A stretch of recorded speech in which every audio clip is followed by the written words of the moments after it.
Good evening, everyone.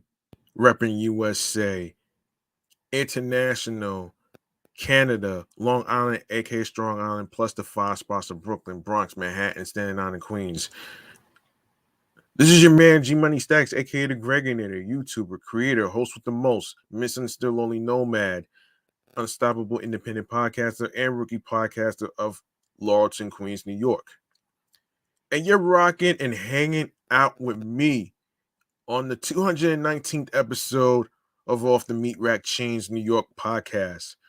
Live and direct from StreamYard alongside with YouTube and alongside myself is the Instagram live feed. So be sure you turn on your notifications so you can see me in action on Instagram live on the podcast show page. Make sure you follow that page on the gram so you could be in the know. You can actually chime in on the topics that's going to be discussed on each episode that I'm going to be recording. So there you have it right there, man. All right. So in the meantime, if you're new to the channel and you are a new listener, welcome to the show. And for the most part, if you are miss any previous episodes whatsoever, for the new listeners and new watchers, don't worry. I will have your back and covered. So go grab that subscribe button for me on the YouTube channel page of G Money Stacks 555, where you see all the New York episodes on there. Tap the noti bell so you can be reminded when the show goes in the air via live stream, alongside with leaving a like and a comment along with the episodes. Be sure to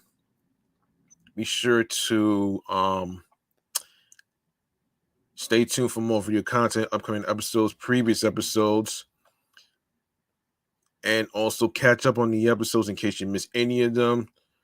Everything is all there.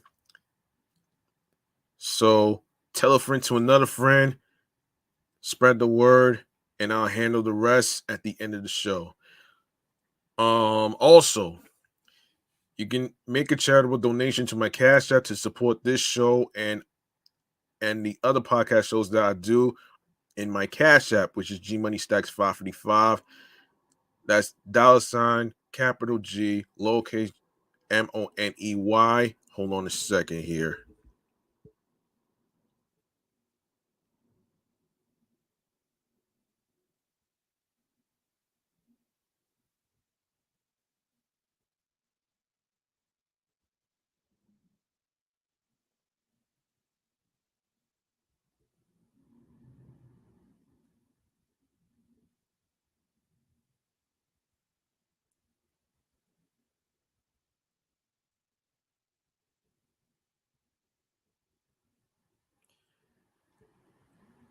Yeah, my bad, folks. I had to lower it because of the planes coming by. So, yeah, like I was saying before, you can go ahead. You can, as I was saying before, yes, the Cash App.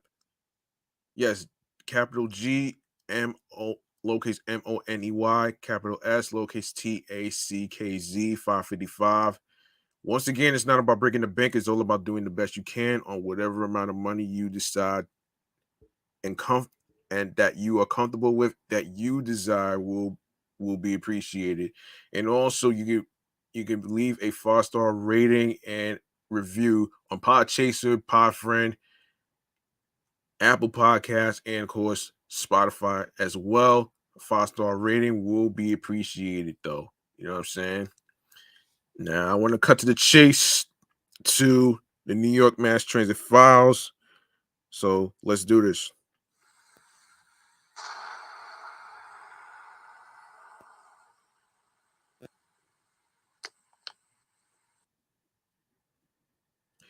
Yes.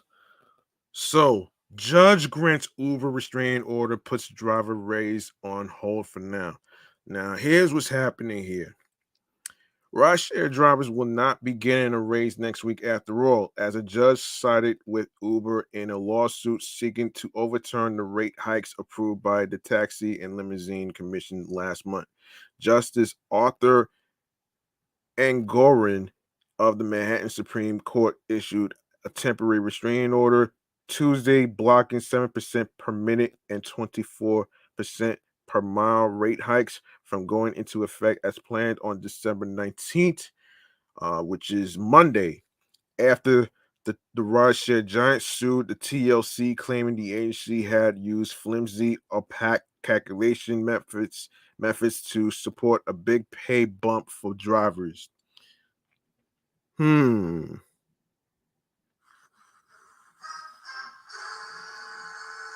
Drivers do critical work and deserve to be paid fairly, but rates should be calculated in a way that is transparent, consistent, and predictable, said Uber spokesperson Josh Gold in a statement.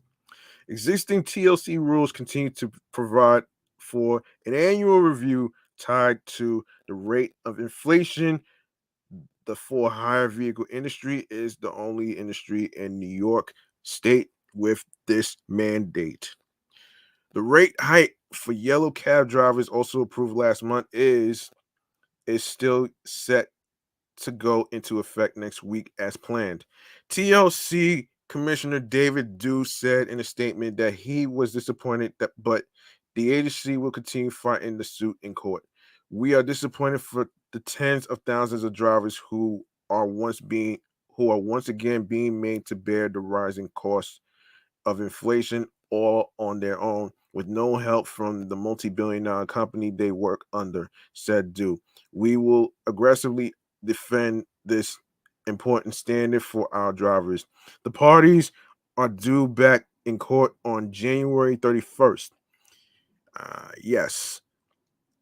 In its suit, Uber contends the dramatic, unprecedented, and unsupported hikes approved by the TLC were based on inflation data that was cherry picked and not representative of long term economic forecasts.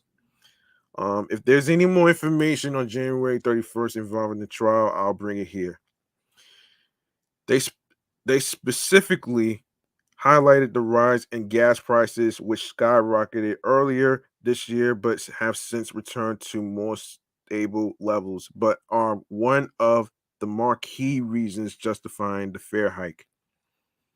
The company claims the hike would force it either to spend at least $20 million per month on compensation or raise prices for passengers by 10%, which it deems unacceptable, given it has already upped fares by a whopping 48% since 2019. Hold on.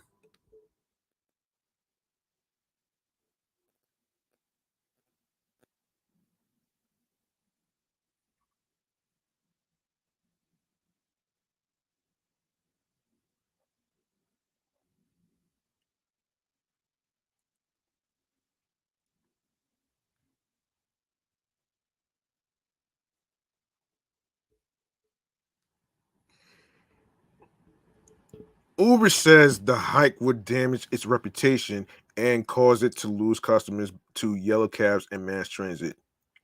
Driver unions lambasted the decision, comparing Uber to some of the holiday season's most notorious villains. End quote. This is a nasty stunt for Uber to pull on its drivers, especially right before the holidays. Even this would make Scrooge bluff, said Independent Drivers Guild President Brandon Sexton. While Uber has been recording record profits on its rideshare business, the driver who make the service work have been stuck shouldering soaring expenses on their own.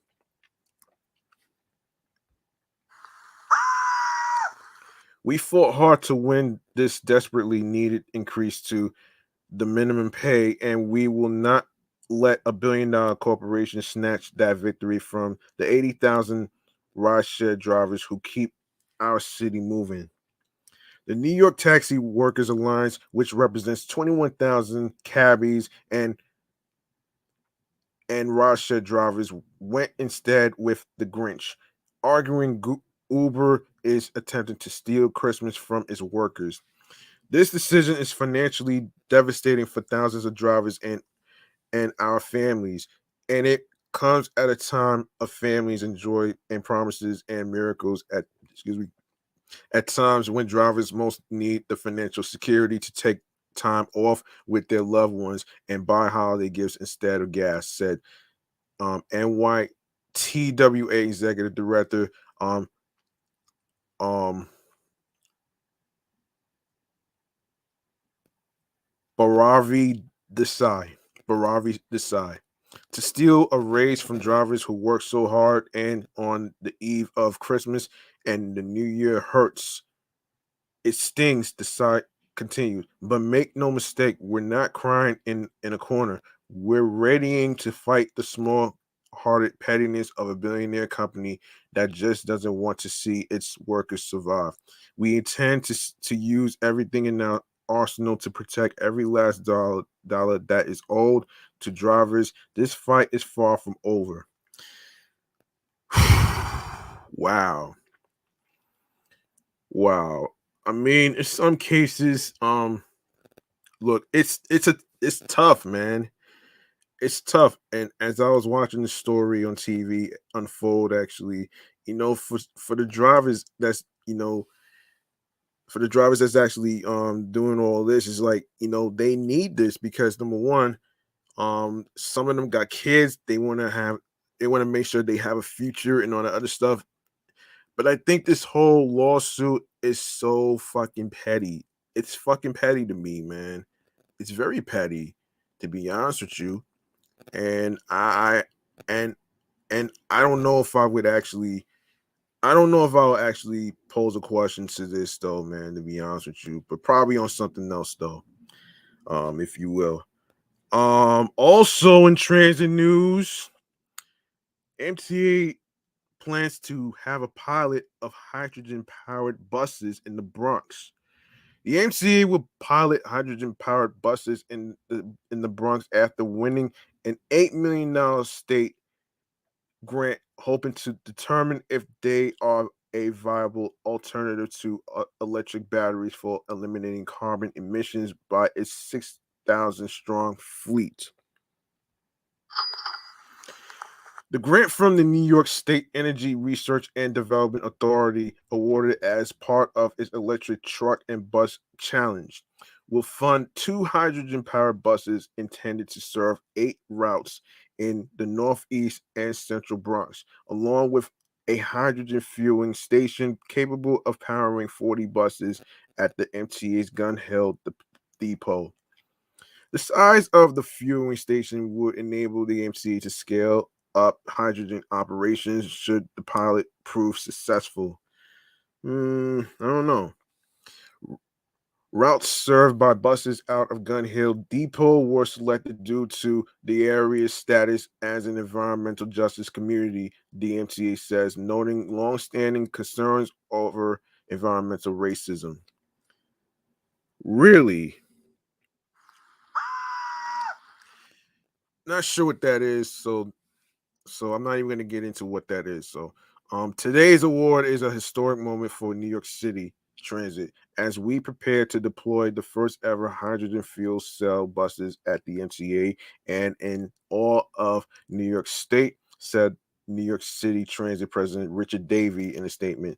As the MTA boldly moves forward to zero emission bus fleet by 2040, demonstrating that hydrogen is a feasible and effective complement to our existing and future battery electric fleet is a crucial next step. This grant will help us successfully showcase the role hydrogen fuel cell buses have in the MTA zero emissions future. The authority will purchase 2 Excelsior Charge H2 buses from Canadian manufacturer New Flyer with a range of over 300 miles per charge from hydrogen mainly derived from clean hydropower. They are first expected to be deployed by 2024. The MTA has pledged to entirely eliminate carbon emissions from its bus fleet by 2040 as part of a commitment to reduce the authority's contribution to climate change. The agency says it will have 75 all electric 75 all-electric buses by the end of this year. And last year announced a plan to build an all-electric bus depot in Jamaica, Queens. It currently operates about 1,300 hybrid electric buses. Fuel cells create propulsion via an internal chemical reaction between hydrogen fuel and oxygen from air. The only exhaust produced is clean water vapor, unlike the greenhouse gas cocktail emitted from diesel and compressed natural gas buses. Hydrogen fuel cells have long been considered a potential alternative to zero emission transport, addressing the shortcomings of electric batteries. Hydrogen buses can travel substantially greater distances before refueling as compared to electric battery buses, and can be all fueled up in just minutes compared to the hours it takes to charge a battery. These advantages could provide significant operating benefits and cost savings, the MTA wrote in its zero emission bus transition plan this year. On the flip side, hydrogen is typically more expensive and the fuel is harder to procure, owing to the fact that the electric car industry, having grown tremendously in the past decade, has predominantly opted to invest in scaling battery power instead. Um, hold on.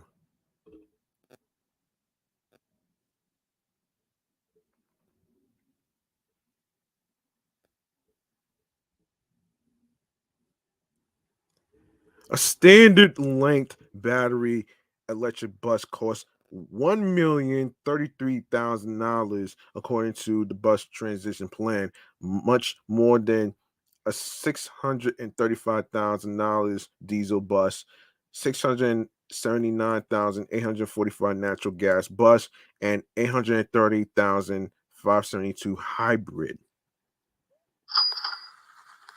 An MTA spokesperson could not provide an itemized cost estimate for each hydrogen bus.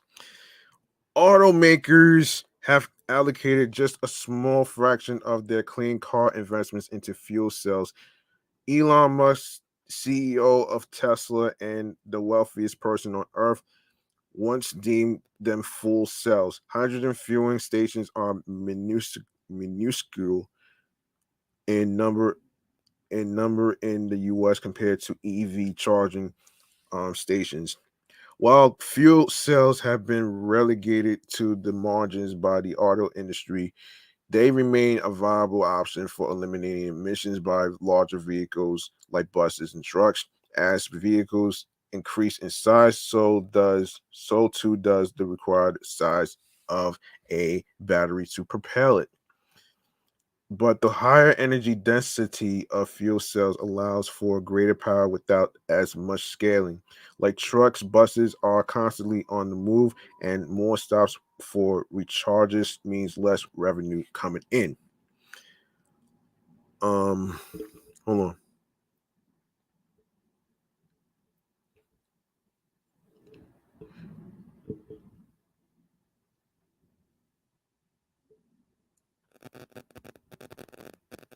Yes, the MTA will subject the hydrogen buses to rigorous performance and reliability monitoring once they enter passenger service, and if deemed successful, may be a critical part of eliminating emissions from the fleet in the years to come. Other NYSERDA grants include $10 million to electrify the city's dollar vans, $7 million for an e-bike and scooter charging super hub in Red Hook, fronted by Revel, and $8 million for school bus electrification in the Bronx. All right, let's see. What else? Yes. All right. So, draft plan for new Brooklyn bus network aims to finally end decades of slow, unreliable service. The MTA on Thursday unveiled its draft proposal, to redesign Brooklyn bus networks, bringing hope of a better commute for the hundreds of thousands of riders who rely on the borough's notoriously slow and unreliable buses each day. The ambitious proposal would see the additional of new lines, major changes on existing routes, simpler and less redundant navigation, and more widely spaced bus stops in an effort to get Brooklyn strap hangers more moving more quickly to their destinations. Hold on.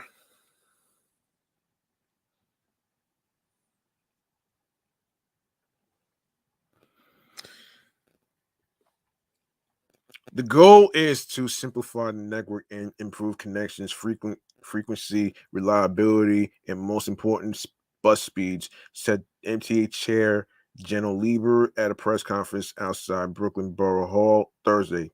We're going to pay special attention to working class communities and other areas where people are especially dependent on bus service. The Brooklyn plan is the fourth redesign put out by the MTA since 2018, when the transit president Andy Barford, perhaps better known as Train Daddy, promised to reimagine the city's ancient bus network when um, um, where routes were sometimes unchanged since the days of trolley light lines, and commuters suffer from pitiful speeds, protracted wait times, and poor connectivity to other modes of transit in places of interest. New York's buses are among the slowest in the nation, averaging a snail like 8.2 miles per hour across the city in July, according to MTA statistics. Brooklyn sees the second slowest average speeds of the five boroughs at a paltry 7.3 miles per hour, faster only than the 6.2 miles per hour jitneys of Manhattan. That means being late to work or other events and constant frustration for the 650,000 people who rode Brooklyn buses on an average pre-slamdemic weekday, more than the population of Detroit, and disproportionately non-white, low income, and living far away from the train. Other riders need a bus that is actually, newsflash, it needs to be faster than walking, said Lieber, so that they can get where they need to go in a reasonable time. In spite of that, the bus network has never before undergone a complete overhaul, and other routes that once made logistical sense now often don't best reflect where people live, work, and play. There are 69 total routes in the redesigned network, including 9 brand new routes, and there are either major or minor changes to nearly every existing route. Um, 24 routes will see an increase in service frequency, and 5 additional routes will take passengers overnight. One of the biggest changes can be seen on local routes where the average distance between stops has increased from 850 feet to 1,100 feet. That would allow buses to spend more time in motion and less time stopping or preparing to stop. Officials say each bus stop removed can save up to 20 seconds of travel time, which can add up to a dramatically shortened commute. Another noticeable change is the addition of a new class of routes called Rush to the existing local limited and select bus service designations. The aim of rush routes is to provide local service along corridors and transit deserts and make um fewer stops along major corridors.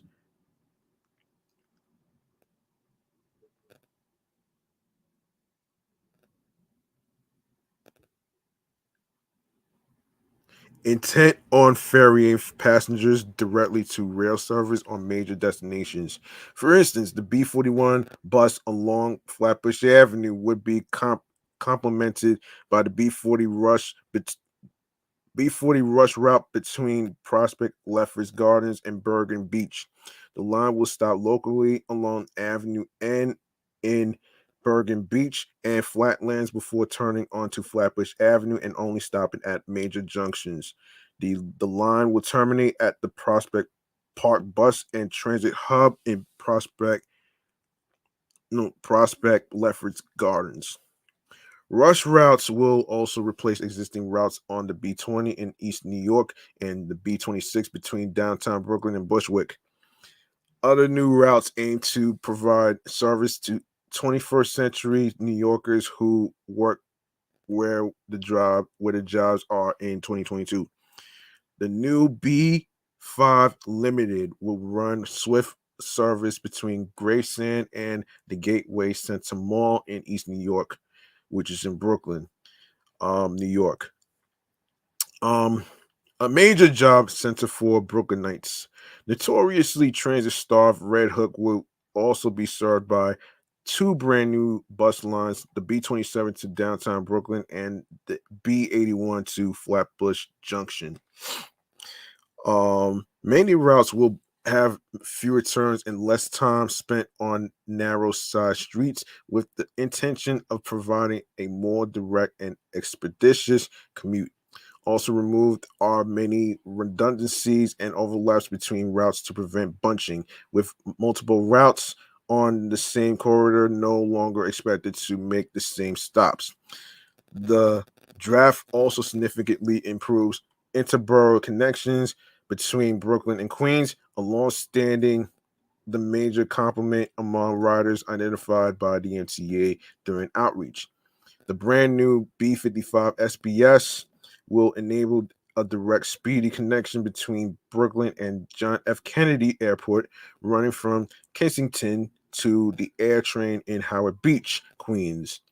Presently, only the B15 local bus runs to JFK. The Q68 will now travel between Williamsburg and Astoria, a much larger range than the current Williamsburg to Sunnyside. The B7 will now extend from Midwood all the way up to Ridgewood, Queens. Much of the plan and the promise of faster speeds relies on the construction of bus lanes and other bus priority infrastructure like automated bus lane enforcement throughout the borough. The city's Department of Transportation has identified 17 Brooklyn corridors well suited for bus priority, such as Flatbush and Utica Avenues, which host some of the city's busiest bus routes. Transit honchos had completed only one network redesign. Staten Island.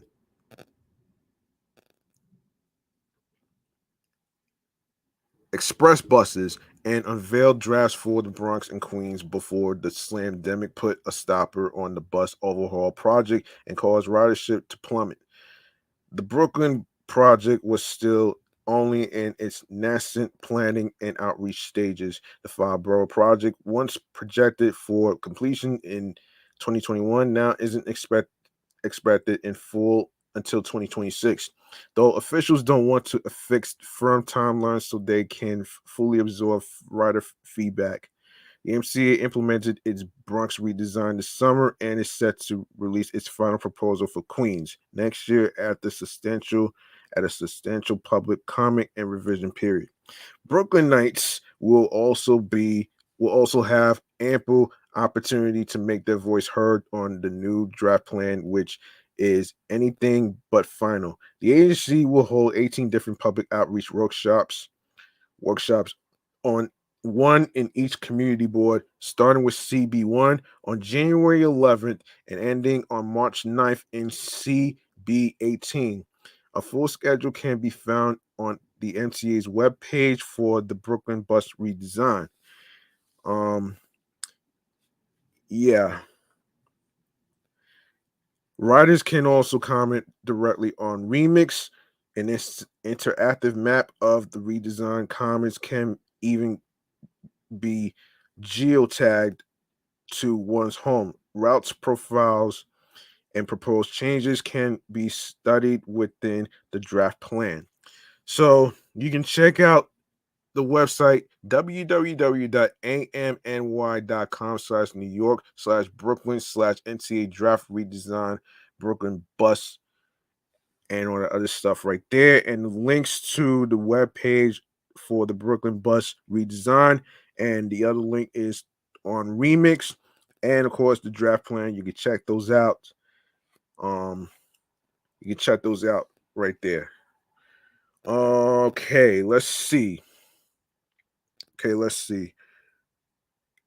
And one more transit news here we need to get to. And this is pertaining to a good Samaritan. Yes. A man suffered a medical emergency Friday and fell onto the tracks in NYC, but he and a police officer were miraculously saved moments before they were crushed under the wheels of an oncoming subway. Dramatic NYPD body cam footage captured the moment two officers and a good Samaritan jumped in onto the tracks to help the injured man to safety inside the East Harlem station. The cops were originally on the southbound platform and ran over to the northbound side after seeing the man take a tumble.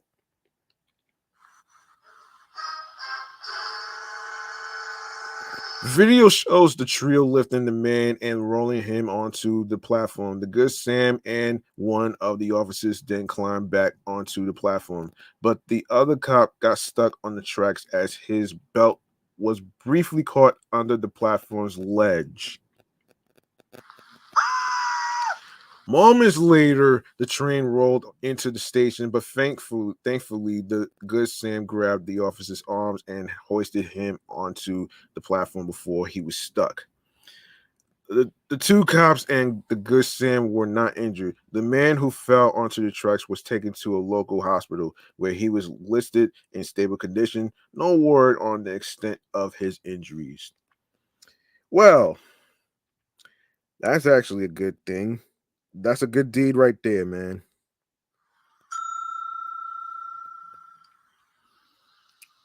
Definitely a good deed right here, man. So that's pretty good, man. This guy's a hero.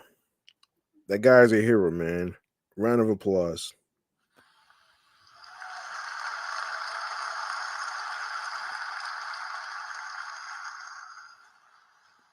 Actually, let's make some noise, man. Let's make some noise.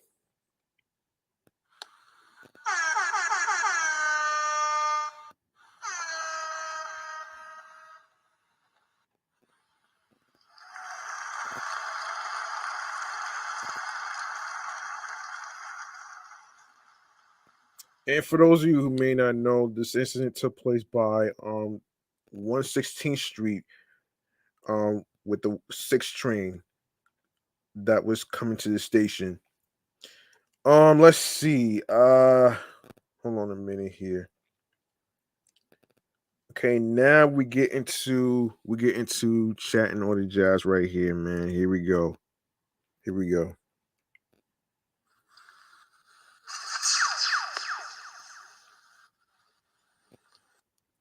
All right.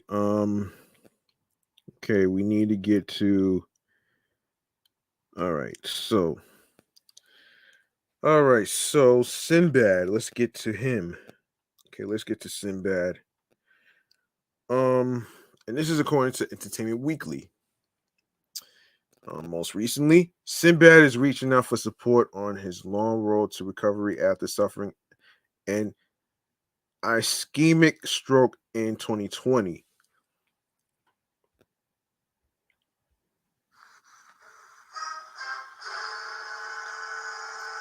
2 years after the health scare, the Jingle All the Way star's family posted a photo of him learning how to walk again on Instagram on Monday. In its caption, they provided an update on the comic's current health and included a link to a donation page for those wishing to help cover his ongoing medical expenses. In a statement on the website, the comedian's family explained that Sinbad born David Atkins suffered a stroke due to a blood clot traveling from his heart to his brain in October 2020. At the time, his prognosis appeared very promising after doctors performed a, a, a thrombectomy to remove the clot, but it quickly took a turn for the worse when a second clot formed the next day. Jeez. Sinbad successfully underwent another thrombectomy to remove the clot, but it took a little more from him than the first surgery, the family wrote. He was later transferred to Los Angeles Cedars Sinai Medical Center, where they discovered his brain had begun to swell. While performing a craniotomy to relieve some of the pressure, doctors noticed a bleed and he was placed on a ventilator in a medically induced coma in the neuro ICU. Our hearts were devastated, they said. They shared. The road to recovery became unclear and extremely difficult for the family to navigate. Throughout the following weeks, Sinbad's family began to learn the severity of his health condition, noting that he was unable to move his left side or simply hold his head up.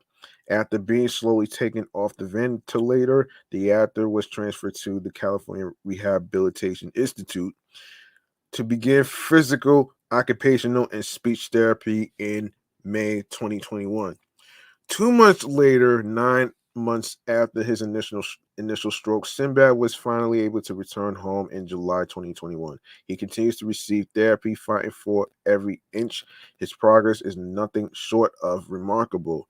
The family added, limbs that were said to be dead are coming alive, and he's taking the steps necessary to learn to walk again. In his own words, I am not done. I will not stop fighting until I can until I could until I can walk across the stage again. In their statement, the family explained that the typical survival rates from this type of health event are approximately 30%, adding Sinbad has already beaten the odds and has made significant progress beyond what anyone expected, but there are still miles to go.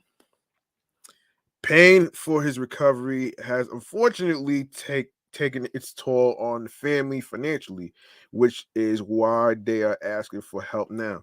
The family believes, without exception, Sinbad is here because of the multitude of prayers from all who know and love him. The statement concluded, we are eternally grateful every outpouring of love and the memories of how he has all of you have not gone unheard, unseen, or unfelt. Thank you. You have lifted his spirits along the way and inspired the entire family. The donation site also features a message from Sinbad himself. Thank God for everything he's given you, even if it's not everything you asked for. Thank God for family, and hug the ones you love while you're still with them. He wrote, we need each other to get through this journey. I can't wait to see you all again soon. As always, stay funky, stay prayed up.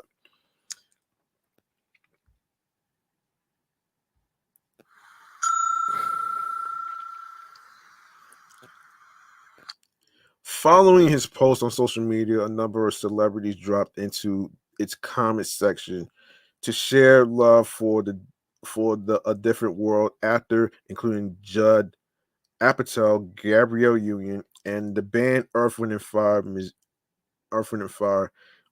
Musician India Ari wrote, sending billing love and big hugs. Thank you, Sinbad. Well, thank goodness he's doing all right though, man. So that's pretty good progress right there.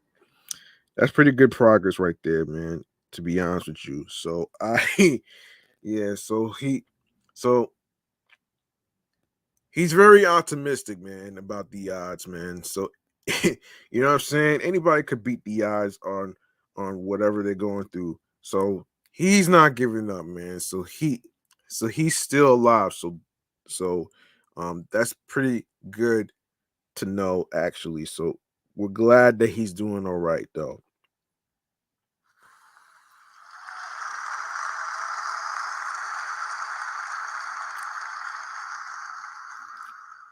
All right, let's get to another let's get to another let's get to okay, let's get into Drake. Let's get into Drake. Two Drake stories that need to get to. Um Drake has revived an art themed carnival that had been dormant for 35 years thanks to cutting a nearly $100 million donation check. According to the New York Times, Luna, named after Luna Park in New York's Coney Island, debuted in Hamburg, Germany in 1987 with carnival rides designed by acclaimed artists such as Jean Michael Basquiat, Salvador Dali, and Keith Haring. Financial troubles quickly plagued the carnival created by Austrian artist Andre Heller, and the various installations have remained in storage for the better part of 3 decades. Heller said he wanted to build a big bridge between the so-called avant-garde, the artists who were a little snobbish sometimes and didn't connect with the masses, and the so-called normal people with the carnival. Yeah, right. Normal people. Normal people is just so overrated, man. Drake's involvement came when the idea was presented to his creative venture business, Dream Crew, and the rest is history. When I first heard about Luna, I was blown away. Drake told the Times, "It's such a unique and special way to experience art. This is a big idea and opportunity that centers around what we love most, bringing people together." And of course, the people from Rap Favorites tweeted, Drake has revived the Luna Art Carnival featuring work from um, Jean Michael Basquiat, Salvador Dali, and more, with a $100 million investment. After 35 years in storage, Luna will finally see the light of day again, planning to hit the road as a traveling attraction. Hella has relinquished all control of Luna as Drizzy's Dream Crew has seized the operations. They transported the carnival equipment, and the restoration is now all systems go in Los Angeles. An official tour run is scheduled for the fall of 2023 if all goes according to plan, and Luna will um, then be taken overseas in 2024 with a mix of original art pieces alongside newly commissioned structures. It feels miraculous, miraculous, yes, that the artworks from Luna will again see the light of day, and I'm honored that a new generation around the world will experience the wonder of Luna for many years to come. Hellis added. On the music side, Drake and 21 Savage nabbed the Billboard 200's top spot with Her Loss as the joint project compiled 411,000 equivalent units sold in its opening week. Drake and 21's joint LP reportedly produced one of the biggest streaming weeks ever, generating around 500 million streams. The album was Drake's second time this year topping the Billboard 200 following his seventh studio album, Honestly Nevermind, which arrived in June. In other Drake news, um, in other Drake news, video footage has resurfaced um of Drake and Ice Spice together at OVO Fest in Toronto this past summer. On Friday, November 18th, a brief video clip of Drake and Ice Spice standing next to each other in the crowd at Drizzy's OVO Fest back in August quickly began to make its rounds across the internet again. The now viral TikTok video which was posted by a user who goes by Randy Wong, has raked in nearly 500,000 views in the hours since it was published. The initial video was circulating on social media after Ice Spice appeared on OVO Fest in August. In the clip below, Drake can be seen standing directly behind Ice Spice with his arm folded, soaking in the atmosphere of the crowd and nodding his head to the performance that's going on off camera. While Ice Spice doesn't appear to be displaying much emotion in the brief video, she can also be seen bopping along to the beat while keeping herself cool, with a personal size fan staying true to her name.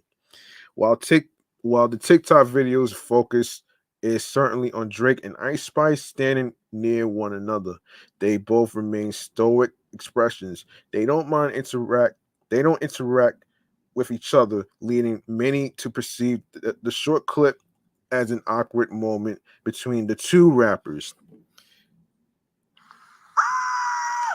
The notion that they may be tension between Champagne Poppy and the Munch artist stems from when Drake inexplicably unfollowed Ice Spice on Instagram shortly after this video took place. Once the news that the OVO boss was no longer following Ice on IG began to circulate, the Bronx, New York native was interviewed about the situation on multiple occasions.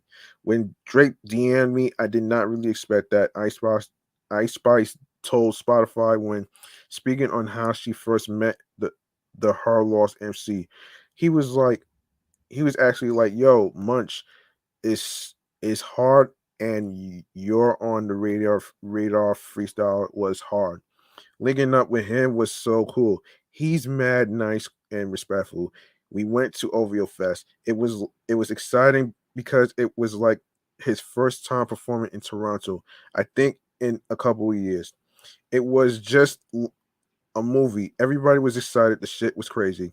However, when she was asked in a BT interview why Drake had unfollowed her Instagram account, Ice didn't seem to have any answers. He did. Ice Spice said in October, "I don't know why though. It's okay though. It's all love." From there, the rumor mill regarding potential smoke between Drake and Ice Spice began to pick up even more speed when Ice herself seemingly responded to what she perceived as a subliminal diss aimed at her on Drake and 21 Savage's new song Back Outside Boys, featured on their Her Lost album. She's a 10 trying to rap. It's good on mute. Drizzy raps. It's financial. Girl, I got the loot. In response, Ice Spice seemingly clapped back with an equally subliminal tweet on November 4th. She wrote, "At least I'm a 10. Given the ongoing rumors about the evidently odd relationship between the two and the fact that both Drake and Icebox often tend to be cannon fodder for internet trolls, seeing them together in one place gave snarky social media users the perfect opportunity to get their jokes off in the comment section." And the resurfaced video clip from OVO Fest. Oh man. I thought he was with Adonis, commented one TikTok user. Oh wow. Wow. Wow. That's crazy funny, man. That's crazy funny right there. Um Who's Drake looking for? Replied another, taking note of Drake's subdued demeanor. Bro seems nervous. um Ice looks like scared or bored. Another rotor. He's trying to see who can do some for him. Someone commented, alluding to the series of viral memes about Drake and 21 Savage's track Rich Flex.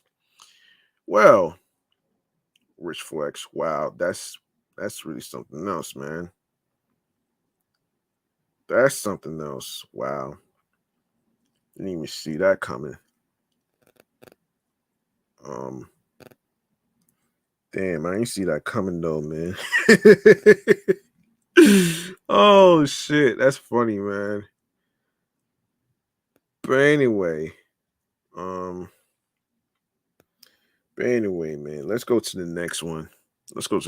So 21 Savage stops Waka Flocka Flame Crew. Wow.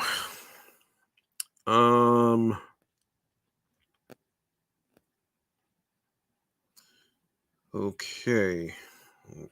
Wait for it. Hold on a minute here.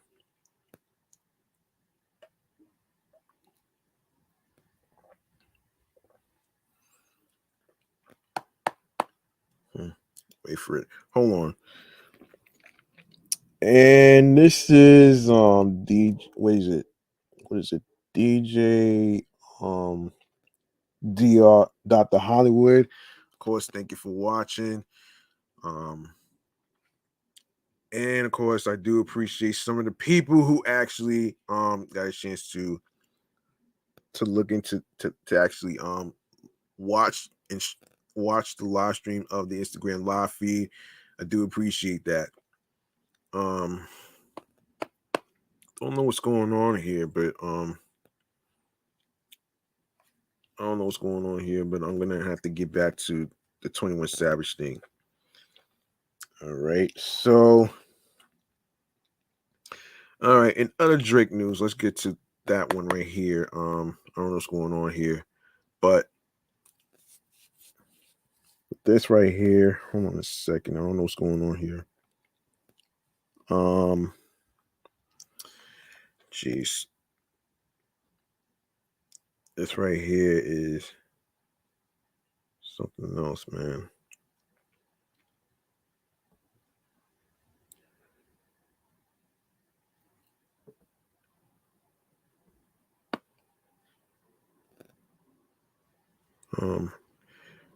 Hold on one second, folks. I don't know what's going on here, so I'm gonna have to. I don't know what's going on here. All right, let's go to. Hold on, let me see if it's. Let me see if this will work, though. Hold on a minute, man. Give me 1 second.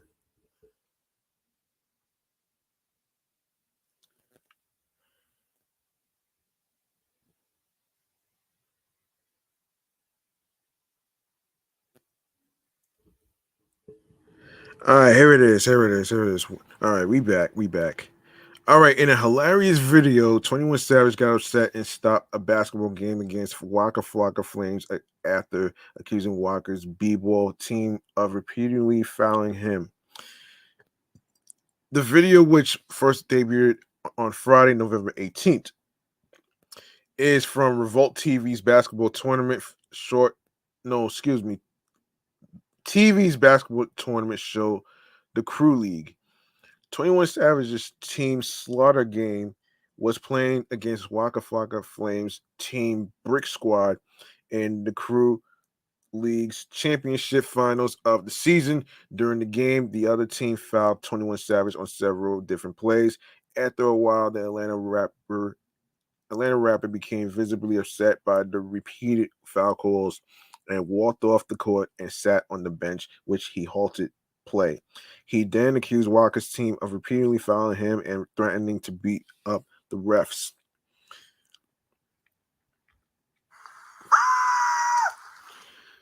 A league rep then told 21 if he doesn't play, his team will forfeit the match. The her loss creator was defiant and wouldn't budge. I ain't forfeiting shit, he shot back. They better find somebody to play with. After much back and forth between him and Walker's team, 21 changed his mind and jumped back into the game. That's what I'm talking about. Use a real nigga, said a thankful Wafa. You ain't doing nothing but fouling, 21 responded, adding, you must have paid the refs. In the end, Walker's Brick Squad team defeated 21's Slaughterhouse team 22-20 to win the championship trophy and get crowned king of the A and There were no hard feelings between 21 Savage and Waka Flocka Flame. Damn, he's a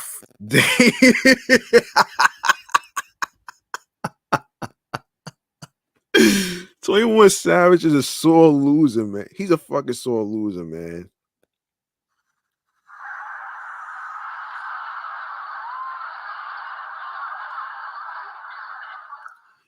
However, some fans thought it was hilarious that 21 Savage is playing basketball and crying about fouls.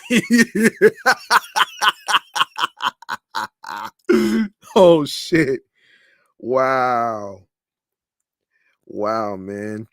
No wonder his ass is fucking hurt, man.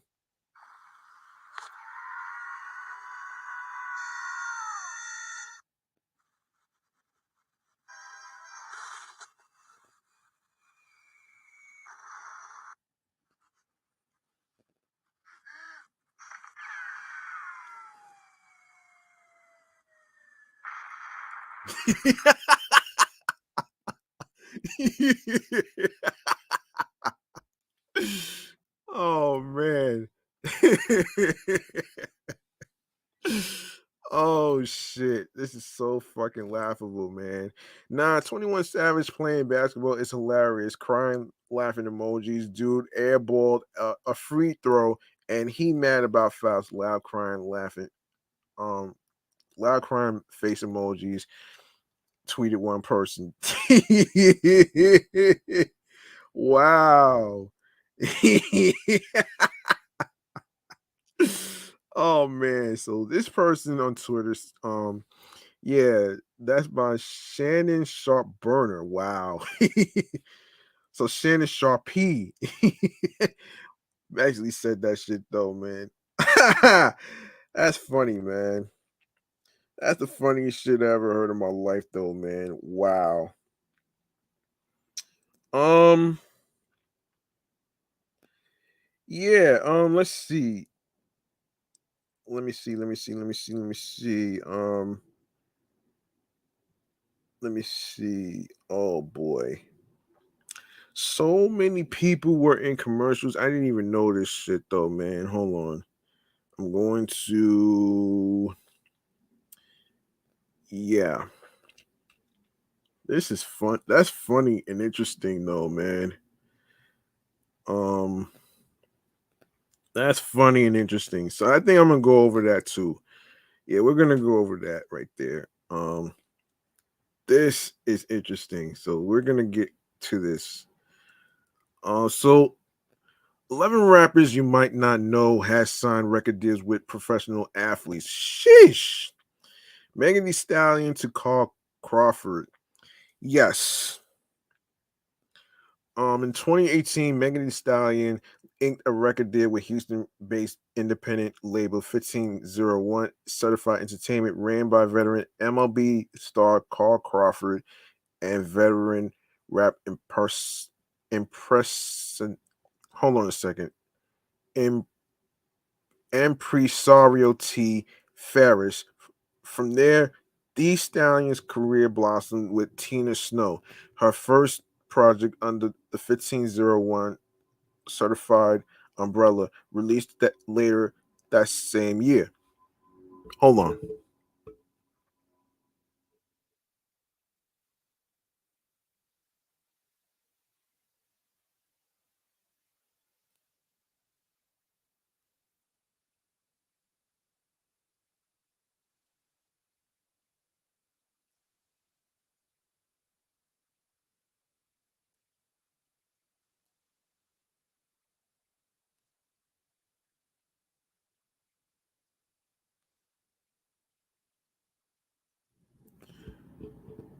The mixtape thrust her into the spotlight as one of the hottest, newest artists in the game. She also landed another deal with 300 Entertainment for her music in 2018 and signed to Rock Nation for management last year, heightening her buzz with her 2019 project Fever. Thee Stallion's relationship with Carl Crawford and 1501 Entertainment Certified Entertainment since has since become rocky, with The Big Old Freak rapper accusing the label of blocking her from releasing new music in response to her seeking a contract renegotiation.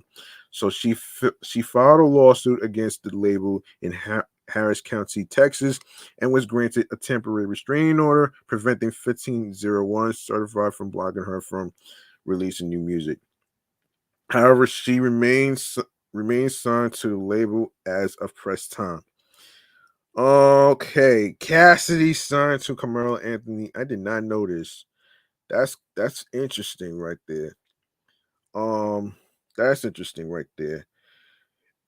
In June 2011, Philadelphia rapper Cassidy struck a partnership with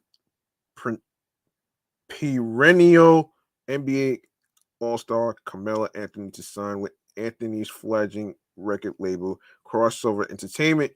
They initially met years prior when Anthony sought out the Hustlers' services for a guest appearance on a track from crossover artist Diego Cash. Diego Cash, huh? The pair would build on their relationship, with Cassidy announcing his new label home upon being released from jail after an arrest for a probation in May of 2011. However, according to Cassidy, the deal fell through due to Melo's hectic schedule and lack of funding on his part, but the two remain amicable otherwise. Cassidy is currently an independent artist. Bone Crusher signed to Roy Jones Jr. Interesting. Marking his arrival on the national radar with his monstrous 2003 single Never Scared, Bone Crusher unveiled his debut album, Attention, later that year on Social Death later that year on Social Death Records. Despite Attention peaking at number one on the Billboard Top R&B Hip Hop Albums chart, Bone Crusher decided to part ways with Jermaine Dupri and Social Death. He then announced his new deal with Roy Jones Jr. and Bodyhead Entertainment in 2006. Excuse me. The partnership yielded one project, Bone Crusher's sophomore album, released The Beast, before he moved on and launched his own indie imprint, Vainglorious the following year. Gilly the Kid signed to Tampa Hall. Gilly the Kid turned heads when the Philly rapper and former Cash Money affiliate teamed up with NFL star Tampa Holly. Yeah, Holly is his last name, who began bankrolling Gilly's indie imprint Figure Gang Records through Religion Records in 2011. Holly, who also raps himself, has appeared alongside Gilly on their 5 a.m. in Philly freestyle in 2013. He continued to support the major figures spitter over the years, promoting Gilly's music on social media as recently as April 2017. While Gilly has recently been focusing on his podcast and evolution as a media personality of sorts, there's no indication or reports the status of his and Hallie's partnership has changed. Chopper signed to Roy Jones Jr. Wow. Hitting the ground running with his 2003 single Chopper Style, New Orleans native and No Limit signee Chopper made a change of course, joining boxer turned rapper and music and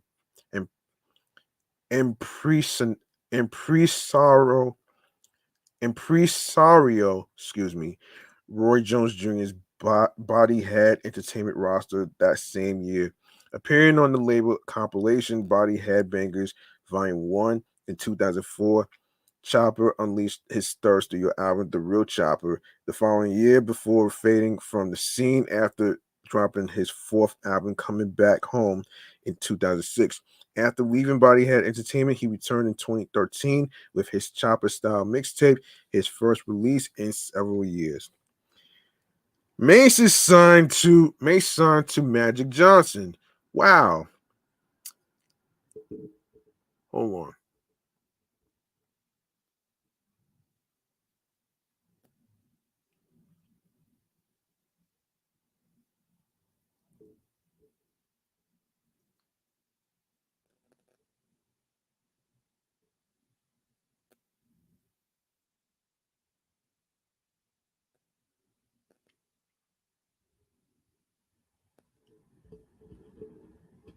Yes, known as one of the most successful athletes of all time, Magic Johnson's foray into the rap world is largely forgotten.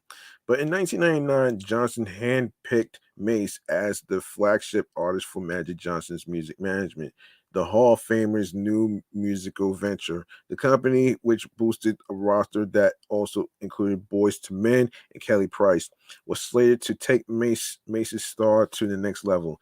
With Magic's Midas touch, given reason to believe that the rapper could become a global icon. Oh boy.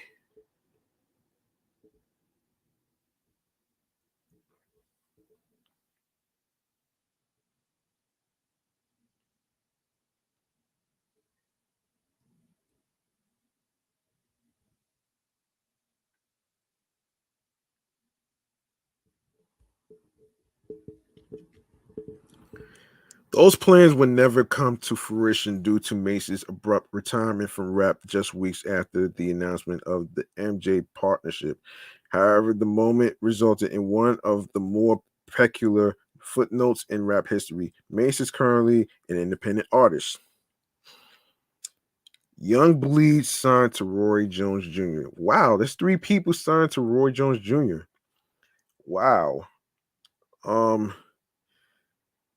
when Young Bleed's debut album My Balls and My Word topped the Billboard top R&B and hip hop albums chart in 1998. He was considered one of the brightest stars on Masterpiece No Limit roster. However, after defecting from the label, Young Bleed re-emerged on Body Headbangers Volume 1, a compilation album from boxing champ Roy Jones Jr.'s Body Head Entertainment in 2004. Bleed eventually signed to West Coast Mafia Records, ran by Sebo and Roy Jones Jr. He released two albums on the label before teaming up with Strange Music in 2011. Youngbleed's last full-length project, What a Life, was released in 2019. Oh gosh.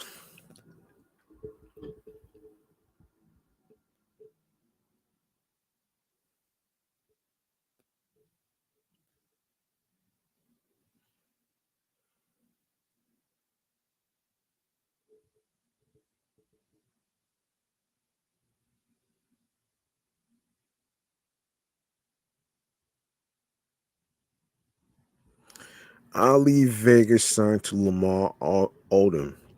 During the early 2000s, Ali Vegas was one of the hottest young rappers on the mixtape circuit, garnering comparisons to Nas. The Queen's native scored a deal with Columbia Records through Trackmasters before being scooped up by music industry bigwig Tommy Motola's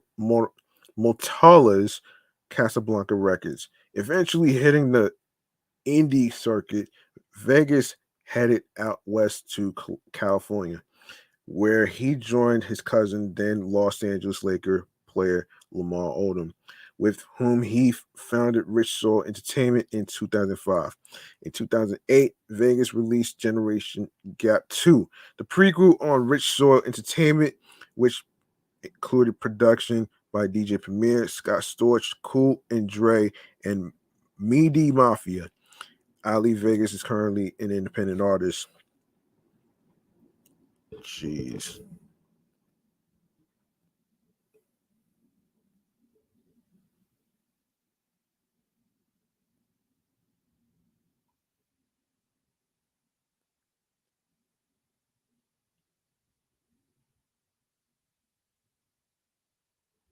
Freddie P signed to Brian McKinney, handpicked by Diddy to become a member of his rap group, The Band. Florida native Freddie P was positioned as a budding star and a fan favorite. His rhymes were heard on the group's soul studio album Too Hot for TV in 2003.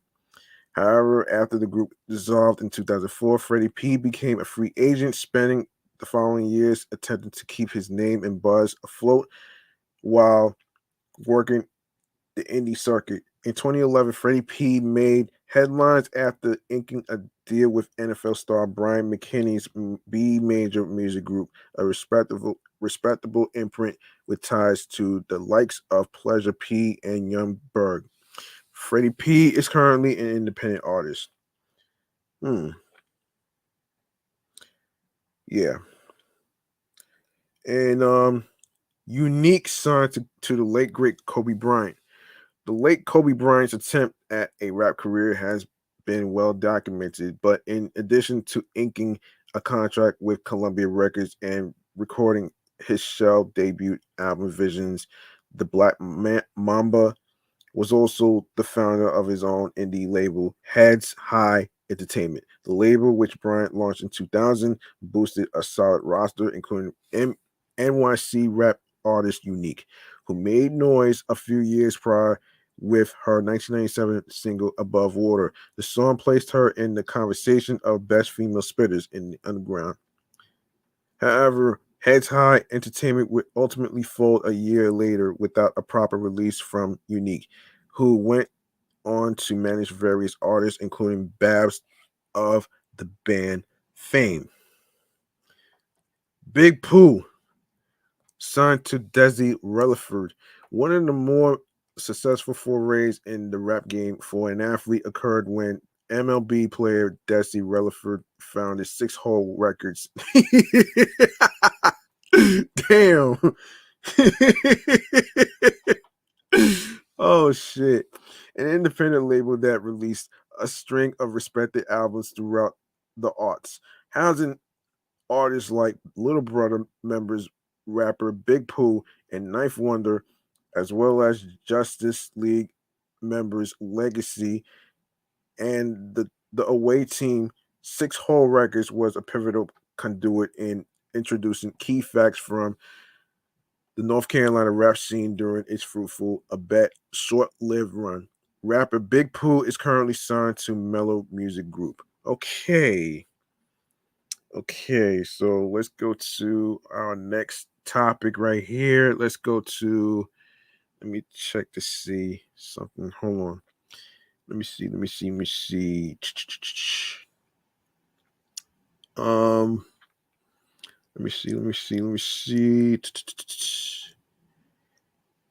Yes, we can go to the best hip hop album so far and the 7 songs by Nas. But first, let's get to the Sneakers by Drake. Hold on 1 second. Let me see how much time we got. Okay, so following months of rumors, Drake's NOCTA label will be releasing its take on the Nike Air Force One, originally set to drop alongside the Certified Lover Boy album back in 2021. The official release of the NOCTA Nike Air Force One Low Certified Lover Boy has been highly speculated, despite word of the shoes not being set to be available publicly. The upcoming collaborative release expresses the classic triple white colorway with an upper constructed by premium tumbled leather.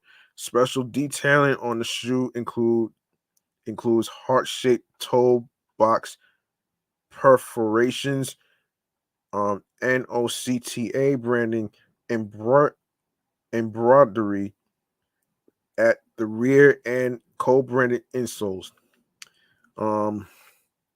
Elevating the shoe are AF1 sole units with the usual air markings replaced with Love You Forever written in cursive and stars replaced with hearts. Each pair of shoes will also come complete with an extra set of laces with and special packaging marking the collaboration. It's priced at $160. Drake's NOCTA Nike Air Force One Low Certified Lover Boy is now set to already released December 5th.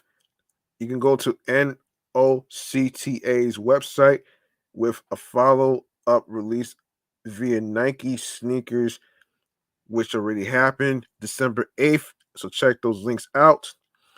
And for more footwear news, you can take a look inside the Virgil Ablo, the codes, architecture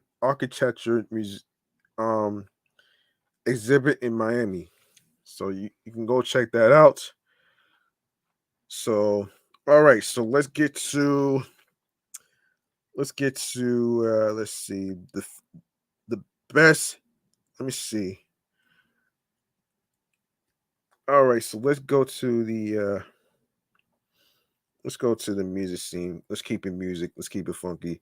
So 2022 has delivered some huge tentpoles releases um from from some of the most recognizable names in the hip hop and R&B scenes. Between ramping up tours with top tier artists and a resurgence of more dance music in the mainstream, the music industry has delivered a sense of normalcy following the past 2 years. And as we head into 2023, let's look into the albums that stood out the most in 2022 in no particular order. So starting with Kendrick Lamar, Mr. Morale, and the Big Steppers. Um, with a Grammy and Pulitzer Prize, and Dan further cemented Kendrick Lamar's legacy as the biggest mainstream MC of the past 2 decades, diving deeper into introspection. Mr. Morale and the Big Steppers features self-reflective tracks that tackle grieving, fatherhood, black romantic relationship dynamics, homophobia, and more. And that doesn't even count the now Grammy-nominated deep fake leaning music video for The Heart Part 5 that kicked off the whole thing. Suffice it to say, K. Dot was one of the most anticipated releases that paid off in a major way. Freddie Gibbs, Soul Sold Separately,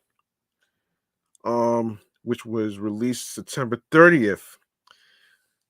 Freddie Gibbs has evolved into one of hip hop's most fascinating personalities. When he's not working on collaborative projects with the Alchemist or Mad Lib, the Gary, Indiana native is stretching into serious acting roles. Soul Sold Separately adds to his legacy of quality releases with fascinating featured guests from Kelly Price and Anderson Paak to Raekwon the Chef and DJ Paul of 3 6 Mafia. Despite the multitude of textures provided by Gibbs, the level of real cohesion is still here. Megan Thee Stallion, Traumatized, was released August 12th, 2012. Excuse me, 2022, excuse me. Output-wise, Megan Thee Stallion continues to be one of the most consistent stars in hip hop year by year. Following controversies that have seen her battle everything from labels, among other things, Traumatized still manages to live up to the Houston artist's real hot girl mentality.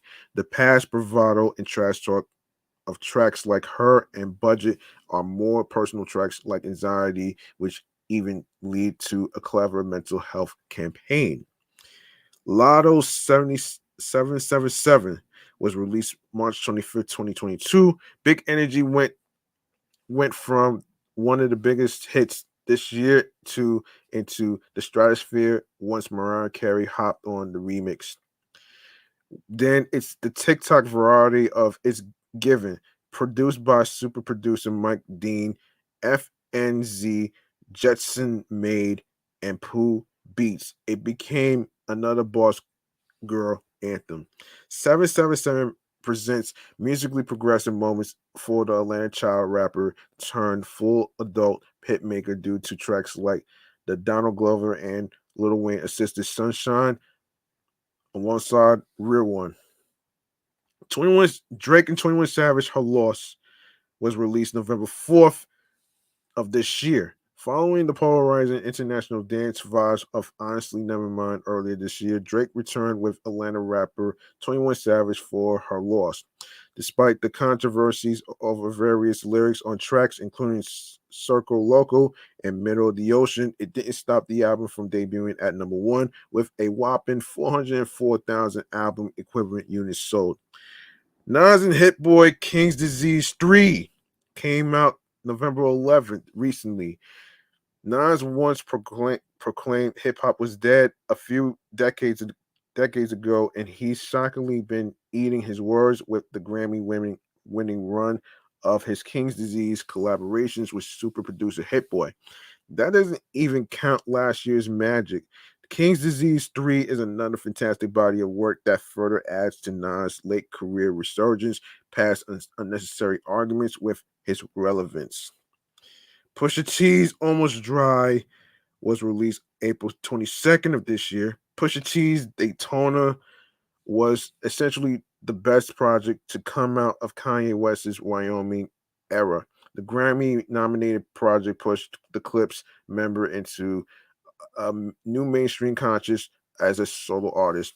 It's Almost Dry has Pusha T splitting production duties between West and Pharrell for some of his best music. It doesn't hurt that he has Jay-Z, Kid Cudi, and Lil Uzi Vert to lend a verse on the project. Sampa the Great, As Above, So Below, was released September 9th of this year. Since releasing The Return in 2019, Zambian born artist Sampa the Great has become one of the highest profile MCs and songwriters out of Africa. As Above, So Below has Sampa stretching her creativity even further.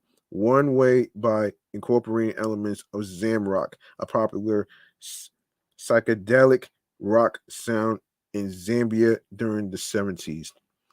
Um, Collaborating across the diaspora, the project features guest spots from Joey Badass and Angelique Kidjo.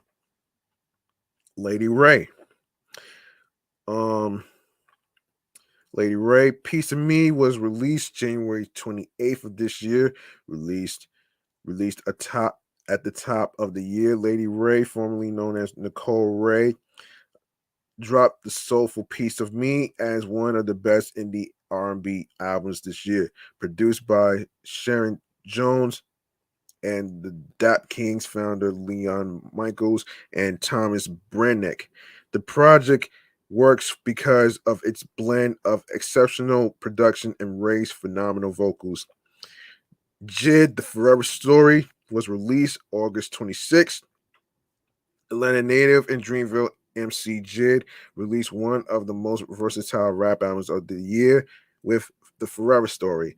The album's lyrical intricacy is unlike anything anyone will hear this year, whether it's the trunk rattling effects of surround sound featuring 21 Savage and Baby Tate, or the smooth sounding stars with Yasin Bey. The Forever Story gets denser about the life lived by destined choice route with each listen. And it's supposed to be hip hop albums actually. Um yeah, so let's go to the hip hop albums. I'm sorry. Um let's go to the hip hop albums. I'm about to go to let's go there.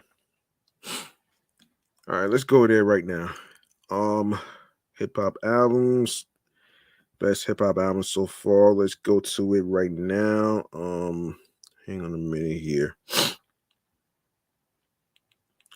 Hold on a minute, man. Okay, I did mention Freddie Gibbs and stuff, so there's gotta be more to it than this. Let me see. Best hip hop albums so far. Hang on a second. Yes, hip hop albums. We're gonna get into it right now. Okay, hip hop albums so far.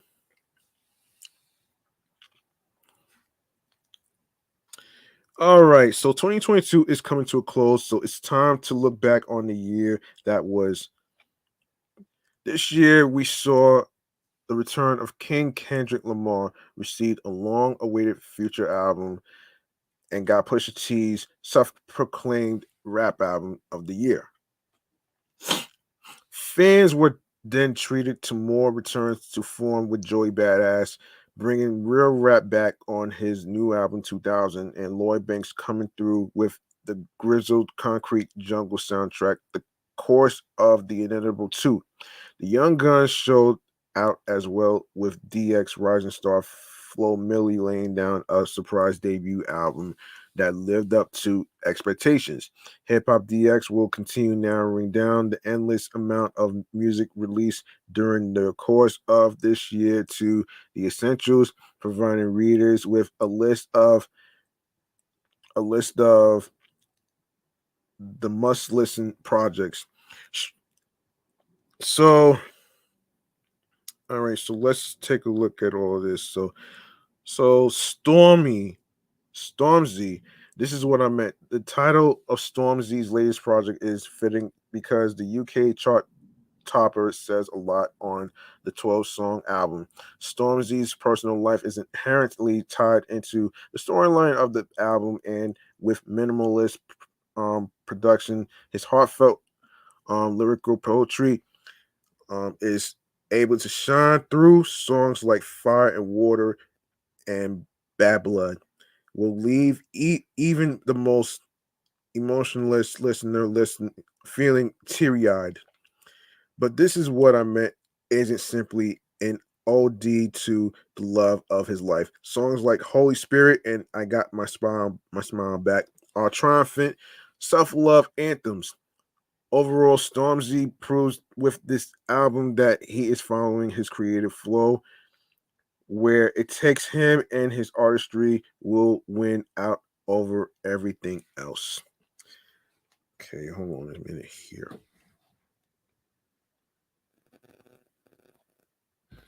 All right, so King's Disease 3, Nas and Hit Boy. Nas fans love to debate which producer works best with him. He's collaborated with some of the greatest on the boards in illustrious 25-year career that spans 15 solo albums. But in the 2020s, maybe Hit Boy is his best fit for keeping him relevant in a changing rap landscape. Nas and Hit Boy have compared their creative output to Shaq and Penny and Michael and Quincy, paying homage to duos with undeniable success and chemistry, while the Grammy-winning super producer has synced up with artists before. There's something special about Hit Boy modernizing Nas's sound, heightening his stories with subtle, elegant beats, continuing where the Grammy-nominated predecessor left off. King's Disease 3 shows Nas has more to say about career longevity, legal hustling, the Queensboro that raised him, and the wealth he's accumulated as a rap mogul. The song ideas and themes are coherent, showing Nas is improving as he approaches 50. It keeps Nas in the relevancy conversation because his voice is still impactful, calling to action when some might say he doesn't need to do this anymore. This is a lesson in purposeful storytelling and aging with grace. Quavo and the Late Takeoff, who passed away recently, and they did a collab album called Only Built for Infinity Links with dynamic production, anthemic hooks, and raps that are as personal as they are agile. Infinity Links delivers most of the exhilarating highs of Migos' best work while cutting the fat that plagued Culture 2 and Culture 3. Like the best Migos project, Infinity Links plays out like a stylish joyride, featuring productions from Buddha Bless, Murder Beats, Mustard, DJ Durrell, and more. It's a soundtrack for a trap spaceship. Um, Over the course of 18 tracks, they laced their triple time flows over everything from Days Trapped Hotel Lobby to ratchet music, courtesy of Mustard. See about it as they alternate between flows and structural approaches that keep sounds from getting stale. Freddie Gibbs. When Freddie Gibbs Alchemist produced Alfredo earned him his first Grammy nomination in 2020, it became clear he isn't willing to sacrifice his gritty lyrical integrity in the hopes of adding coveted hardware to his trophy cabinet. 2 years later, sold separately. Gangsta Gibbs' fifth solo album has real world implications while also reaching new heights worthy of his own hip hop hood Grammy.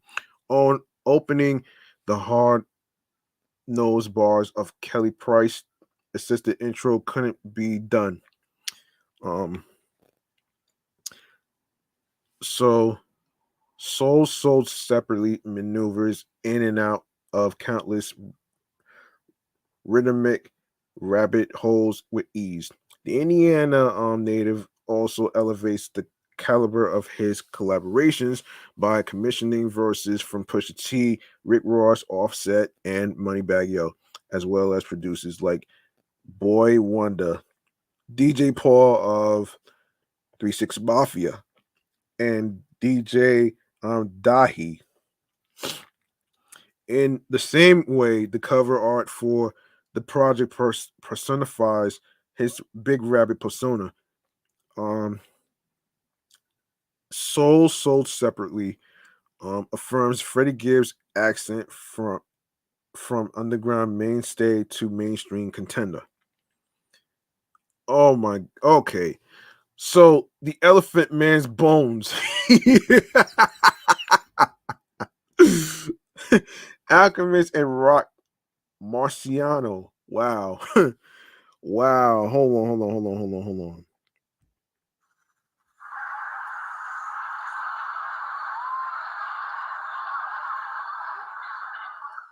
New York rapper Rock Marciano has been a mythic figure in hip hop since his 2010 debut, Mark Berg, and has continued to release grimy, dusty projects such as Marcy Bukoop, Bukoop, Bukoop, Reloaded, and now his latest, The Elephant Man's Bones. Working with longtime collaborator and legend in his own right, super producer, The Alchemist, Maurice, Marciano's most recent efforts is a testament to consistency, a rap project which finds him spitting at his highest level more than 10 years since he broke onto the scene, spanning 14-track split between two sides. The Elephant Man's Bones also includes verses and appearances from artists ranging from Action Bronson and Boldy James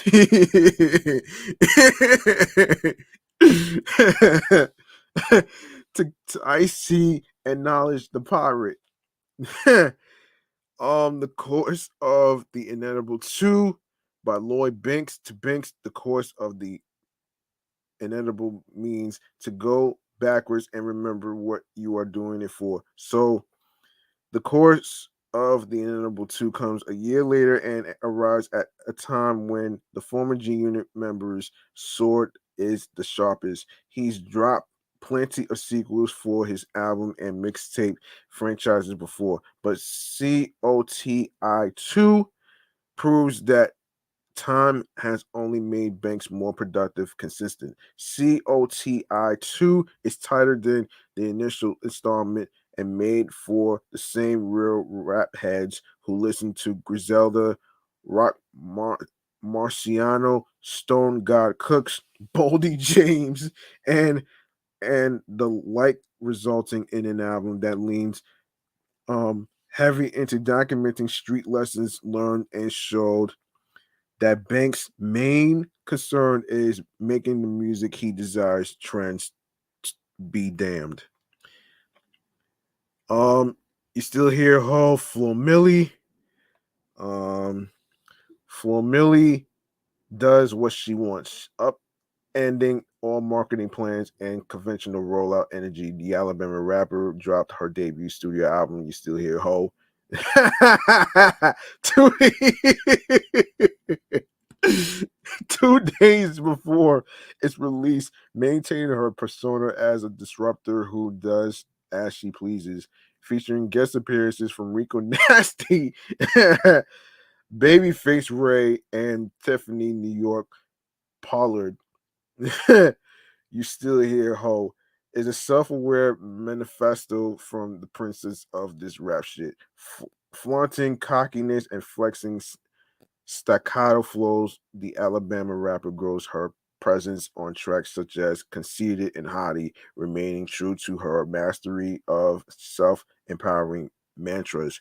You Still Hear Ho isn't shy about only being interested in the hedonism of the nearly 2000s, obsessed with money, sex, and having a good time. Big Stepper and BPC sport and impressive exploration of electronic dance music from Flo Milli, while the punk-esque Pretty Girls boosts a lyrical riff of Cindy Lauper's Girls Just Want to Have Fun. Despite being creatively based on nostalgia, the pop rap album doesn't get bogged down by reflection with deliberate one-liners and experimental instrumentals. Flo Milli always finds a way to talk her shit and keep it moving. Of course, Lupe Fiasco, drill music, and Zion. Wow, 4 years removed from his previous release, Droga's Wave, aside from some Luzies and 2 EPs, Lupe is back with a project he dubbed his Illmatic. While it remains to be seen whether he can match that classic's cultural influence and inspire a new generation, Drill Music and Zion is arguably his most accessible album in years, with Lupe showing himself to be impeccable lyrical shape. Produced entirely by Soundtrack, the beat maker behind highly acclaimed singles such as Kick Push and Superstar, and his recent Tape EP. And recorded in mere days late last summer, the album has an increasingly cohesive and at times jazzy feel, with Lupe staying in his pocket throughout. While un, while unabashed in its sometimes subtle, sometimes heavy handed criticism of the culture, there's something so alluring and easygoing about drill music in Zion. With no filler or fluff, this album is bound to satisfy those who like their bars bountiful and Lupe Fiasco peak form, excuse me. Reflections by Tony Snow. Reflections is a reminder that over the past 2 years, very few rappers, if any, have been as consistently excellent as Snow. Plug music's currency. He was already established as an underground prodigy, but his new output suggests his ceiling is far higher. In an industry ravaged by the desire to make a quick buck at any and all costs. Tony Snow is a black sheep, an artist who raps for himself first and everyone else second. There's nothing cheap about Reflections. No flashy trends, hit hungry A&Rs, or marketing gimmicks in sight. It's a project which can be looped and repeated without ever sounding stale. But Snow doesn't care about any of that. He's already focused on the next one. And Kendrick Lamar, Mr. Morale, and the Big Steppers. Kendrick Lamar opens Mr. Morale and the Big Steppers with a brutal confession. I've been going through something, he mutters on United in Grief. The staccato piano chorus soundtracking a descent into madness. It's a simple phrase, curt and concise, that begins to cut through all the intrigues surrounding his artistic disappearance. Excuse me. On Mr. Morale and the Big Steppers, Kendrick explains what that something was. For 75 minutes on this double-sided album, he parses through every issue that's plagued his mind during his break from the spotlight. He's placed under the microscope using enthralling funk, jazz, and soul compositions to fuel the uncomfortable, introspective ramblings that have been churning for half a decade. In doing so, he combines grand moments of musical execution with intense vulnerability, pulling off one of the greatest feats in his career yet. Um, QL Chris, Death Fame by QL Chris. Um, QL Chris' latest release, Death Fame, sees the Detroit MC parse out the concept of fame and its effect on a king of the underground like himself. For Chris, fame isn't a monolithic experience. It's rife with failures and insecurities that are shielded from the public eye. It's not going to be rousing and celebratory at every turn. Crawling through a mountain of piano jazz production that leans toward melancholy, he raps with an introspective clarity that most artists take their entire career to achieve. Where Chris's previous release with Keys was a breezy, easygoing meander um, through life and death. Death Fame is um, devoid of the same airiness. There are long stretches of production marked by murkiness and instrumental um, cacophony, over which Chris contorts his voice and tempo when needed. No Fear of Time, Black Star, released exclusively on the podcasting platform Luminary. The LP is a different sonic experience than its predecessor. Throughout the 9-song affair, they don't quite match the energy and earworm appeal of their legendary hit Definition or the soul caressing warmth of the high-tech produced Respiration. But for artists as dedicated as Black Star, simply trying to recreate the same feeling would be more than a little corny, especially given their career trajectories.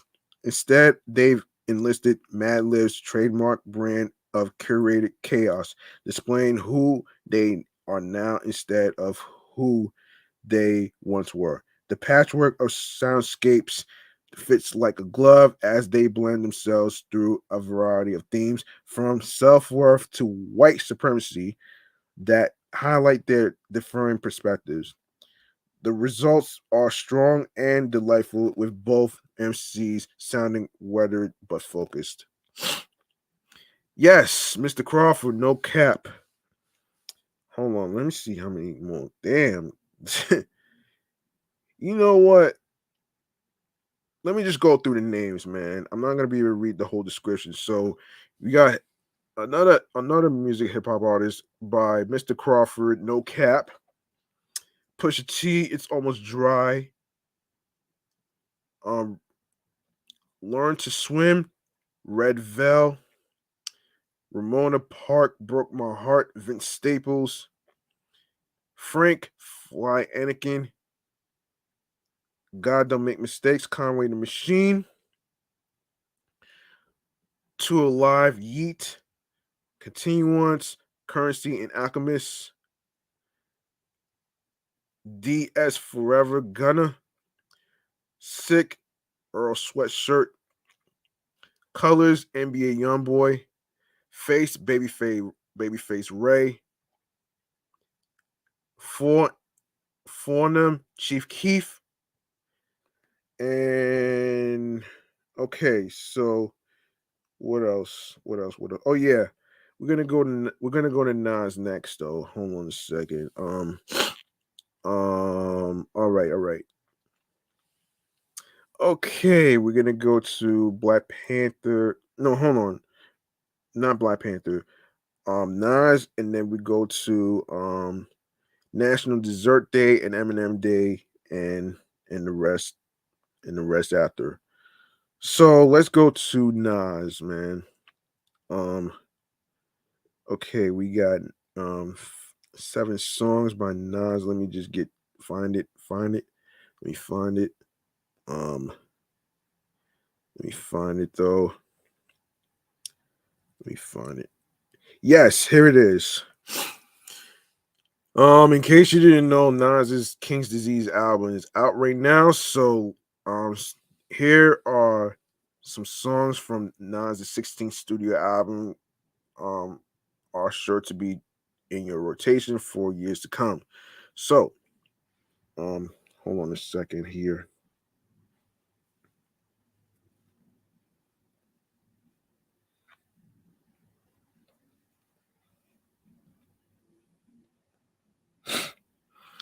All right, so sustaining a reputation for excellence is a feat in itself, but when that reputation bleeds over into expectation, that's no, excuse me, what's the result?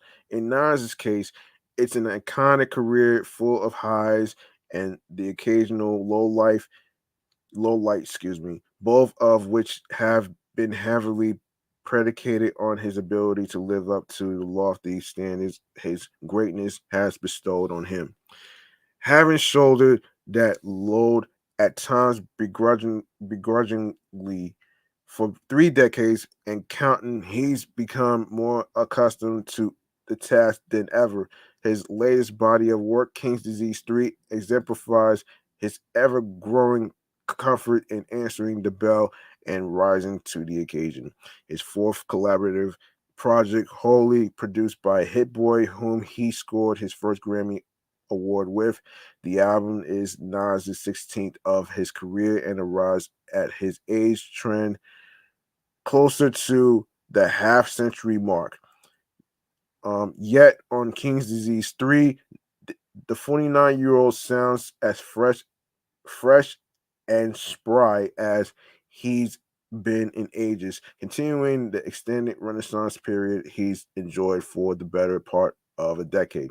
While ageism in rap has largely been removed as a barrier for artists looking to mature in their craft, Nas is among those pushing those limits far beyond what was previously conceived, presenting a long player packed with enough punch to contend with the young, no, with the work of young blustering projects who had yet to be born by the release date of his first LP, as well as his most esteemed contemporaries.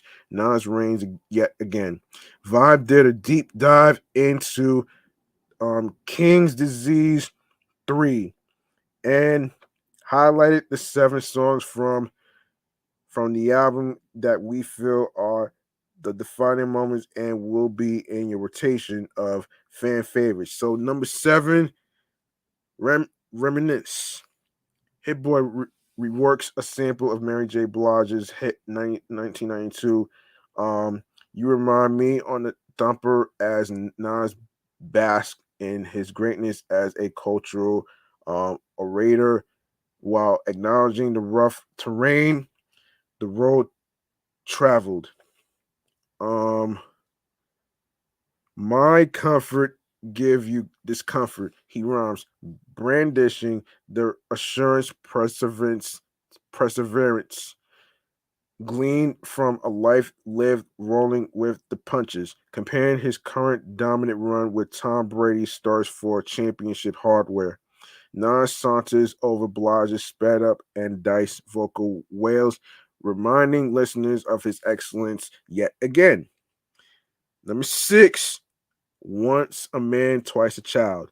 Reflections on the pilgrimage to manhood are presented on this contemplative groove as Nas touches on the complexities that come with embracing adulthood as youthful whims are exchanged for worldly responsibilities and duties. The specter of age looms large, which can weigh on one's perspective, a reality Mr. Jones attacks head on, a nod to his classic Stillmatic cut Second Childhood. This conceptual number makes for the appropriate role reversal as one of the greatest to ever do. It stares stoically at the hands of time. Number 5, serious interlude. Harkening back to his beginnings as a young heartthrob, Nas recounts an affair with a woman from his neighborhood a decade his senior on his soulful interlude, boasting boasting of his ability to bypass monetary ploys to entice and seduce women in his life. The women in his life. The Queensbridge, New York griot brings truth to the old adage that tricks are for kids. Yeah.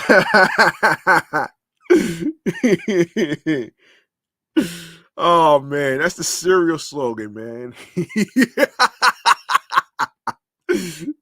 Oh man. The laws pertaining to raw sexual attraction and matters of the heart are examined in tactful detail, with Nas setting a clear distinction between the players and the posers. Number 4, sorry about that. Number 4, recession proof. Black exploitation vibes are modernized on this funky composition as Nas lyrically styles over a funky soundscape while recollecting snapshots of his younger years, visions of a pint-sized Esco pulling daredevil stunts as sounds from Donna Summer and Golf. The atmosphere are conjured as his verbal illustrations seep into the listener's mind with every line spat. His humble beginnings as a crack merchant, wary of his mother's watchful eye, are presented with candor as Nas drops the occasional breadcrumb from various moments in his life on this explosive inclusion. Number 3, on fire.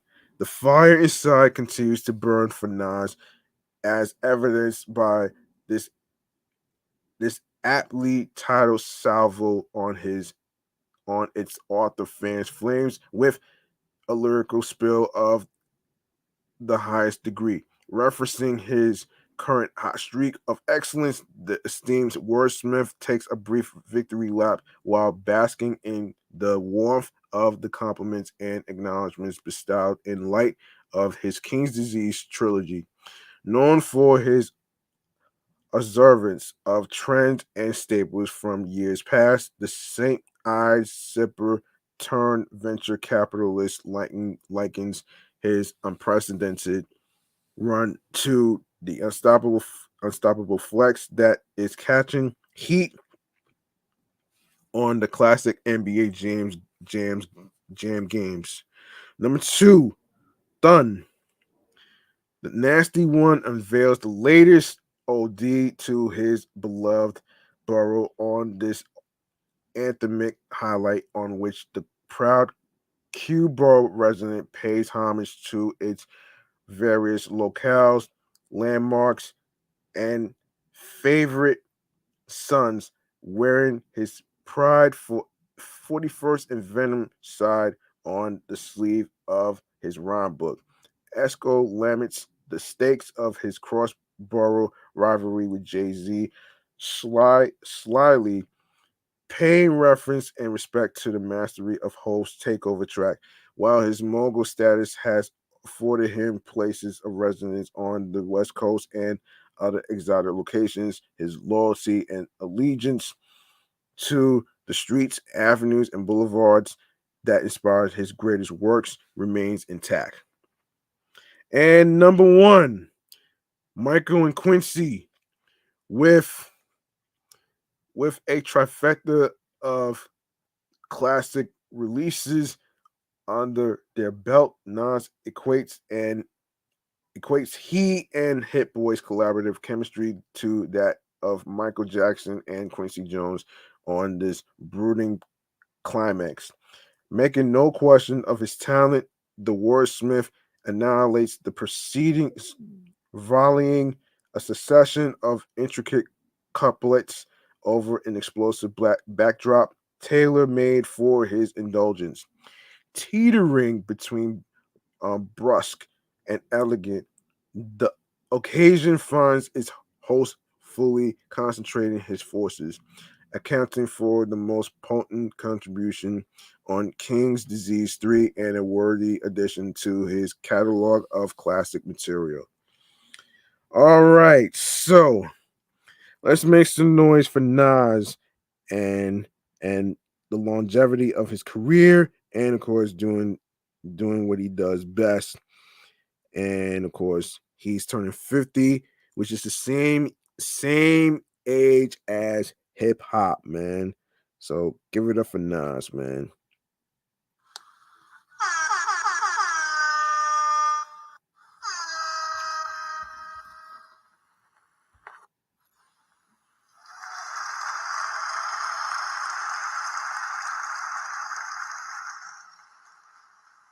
Okay, let's go to National Dessert Day, and after that, National M&M Day.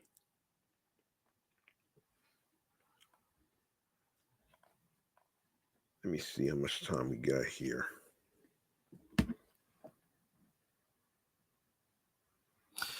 All right, so what is National Dessert Day, you ask?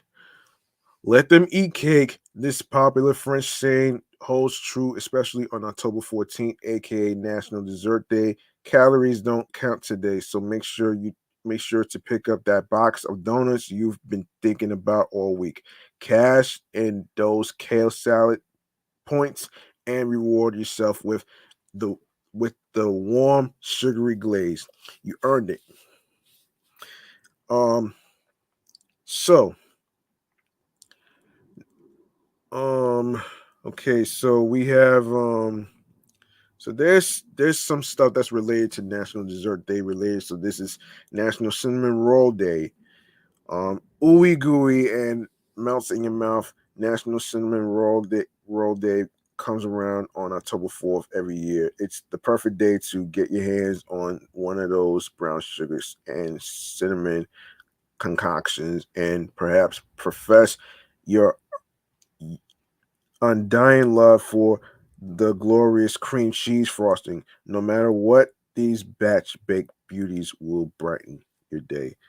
Um, I wasn't aware about National Cake Day, so everyone loves a good sponge, and Cake Day is the best day to enjoy one. It's a dessert that's been there for you since the very beginning. National Cake Day is celebrated November 26th. So it's batter up. Get it? For this granddaddy of desserts, you and don't forget the buttercream icing. National Cupcake Day. Come back and flavorful. We celebrate these tasty sweets annually on December 5th. They are everything you love in cakes, just smaller. And we would argue they offer the perfect proportion of cake and icing. Bake a batch or buy a few and teach your friends the proper way to eat one. Of course, hint, break off the bottom of the cake part and put it on top. To me, make an icing sandwich. You're welcome. Oh man. So when is National Dessert Day? So we fulfill our sweet tooth cravings on National Dessert Day on October 14th. So the history of National Dessert Day. The term dessert originates from the French word desavir, which translates to the action to clear the table. This is because dessert is served after a main meal's dishes have been cleared. However, the sweetness of dessert has existed long before there was a proper title for it. As an act of worship, ancient civilizations would offer dried fruits and honey to their goods. No, excuse me, to their gods. Um, hold on.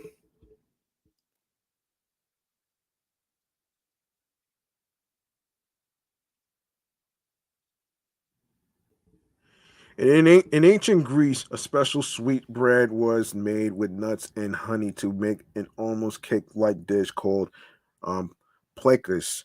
It is believed the ancient Greeks may have also invented pie, as Aristophanes Aristophanes mentions sweetmeats and pastries filled with fruit in his plays.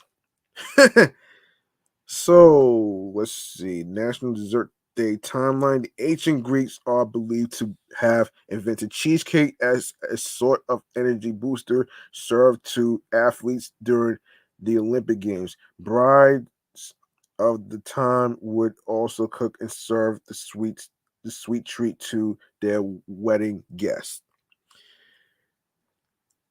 As as American as apple pie, though the common metaphor is used to describe the highlights of American culture, the first written recipe for apple pie came from England.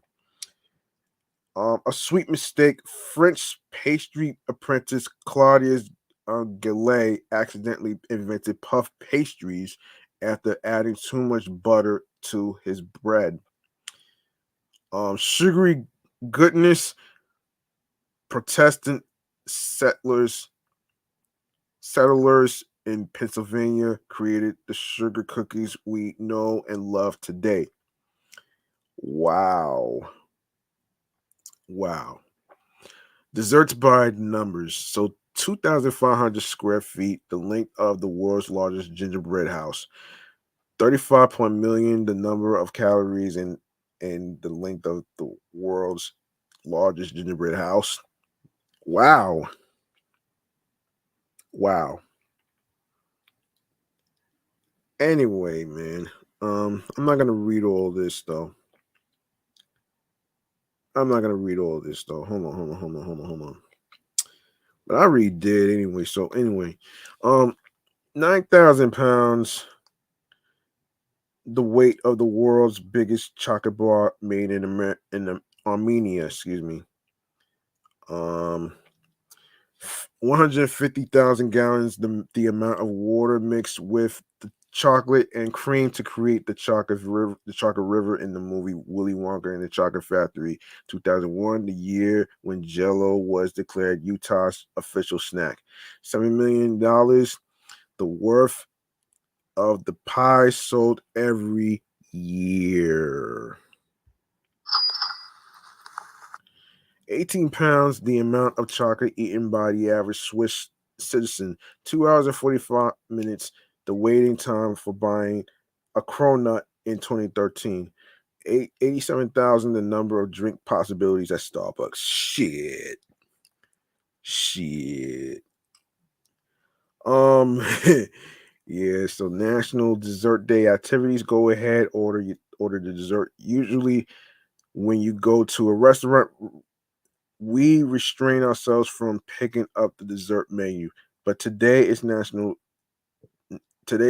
holiday. Don't be afraid to conquer that chocolate lava cake a la mode style. Bake your favorite cake, whether from scratch or from a box. Cakes always taste better when they arise in your own oven. That is, if you don't accidentally eat all the cake batter beforehand. Save us the spoon. Throw a pastry party. Warm, flaky baked goods are best enjoyed with friends. Have everyone bring their favorite pastry, sit around the table, and strike a harmonious yum. Harmonious yum, eh?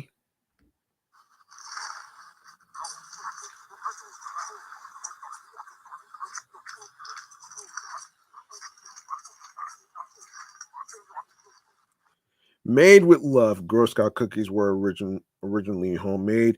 A common misconception: Boston cream pie is actually a cake. The origins of the word dessert. Dessert originates from the French word dessert, meaning to clear the table. McDonald's serves at weddings. In Hong Kong, McDonald's creates customized wedding cakes made from their apple pies. A fruit like no other, black sapote is a fruit that tastes like chocolate pudding. Hmm, interesting. Um, yeah. Why we love National Dessert Day, you ask? Endless flavors, chocolate, vanilla, strawberry, and cream cheese frosting. No matter what you like, there's a special type of dessert dedicated to your taste buds. It's happiness in every bite. Sugar is scientifically proven to aid you through breakups, heartaches, and any case of the blues. When your mouth is happy, you are happy too. A treat for all seasons. During summertime, you can cool off with a delicious ice cream or frozen yogurt. In the winter, pour that hot fudge on your crepe to make the ultimate warm and filling dessert. So, national dessert dates. So, it's October 14th of next year, 2023, Saturday, 2024, October 14th, Monday, 2025, October 14th, Tuesday, 2026, Wednesday, October 14th, 2027, October 14th, Thursday.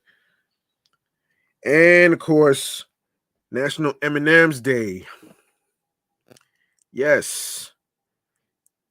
Enjoy enjoy the rainbow of candy colors surrounding delicious bits of chocolate in a bag of tasty M&Ms.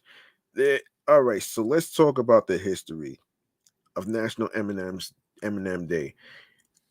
Invented in 1941, these tiny little bits of candy coated chocolate have made a huge impact on American history throughout their more than 80 years of life. The inspiration behind M&M's started during the Spanish Civil War when Forrest Mars Sr. of the Mars Candy Company, who lived in England at the time, began making small bits of chocolate with a candy shell coating that would keep them from melting easily. Following this inspiration, M&Ms were created by the Mars Candy Company, and these little candies have brought joy to millions of people all over the years. During World War II, M&Ms were made exclusively available to the United States military, who provided them to their soldiers, packed in cardboard tubes. These heat resistant and easily transported candies became part of the U.S. soldiers'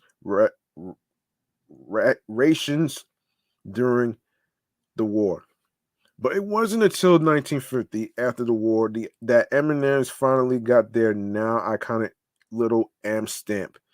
After copycat companies came about, M&M's customers were encouraged with a marketing program to look for the M on every piece.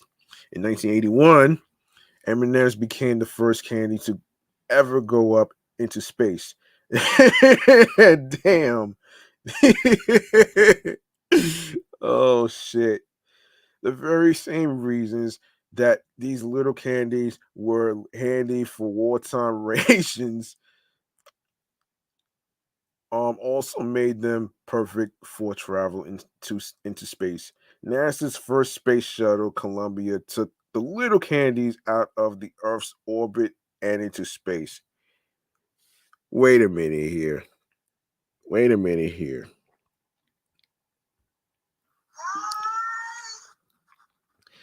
Okay, that's kind of weird to actually do some shit like that though. But anyway, anyway, now National M&M Day is here to pay honor to this candy that has been so much a part of American culture and is certainly beloved all over the world. How to celebrate National M&M Day? A myriad of fun ways can be found to enjoy and celebrate National M&M Day. Try out some of these ideas. Of course, enjoy M&Ms. On this day, grab a bag of M&Ms to have as an afternoon pick-me-up or a snack after dinner.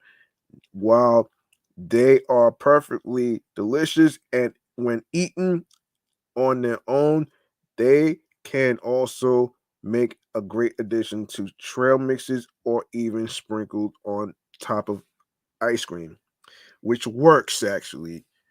That's an exceptional combination of ice cream and M&Ms. That's acceptable right there, man.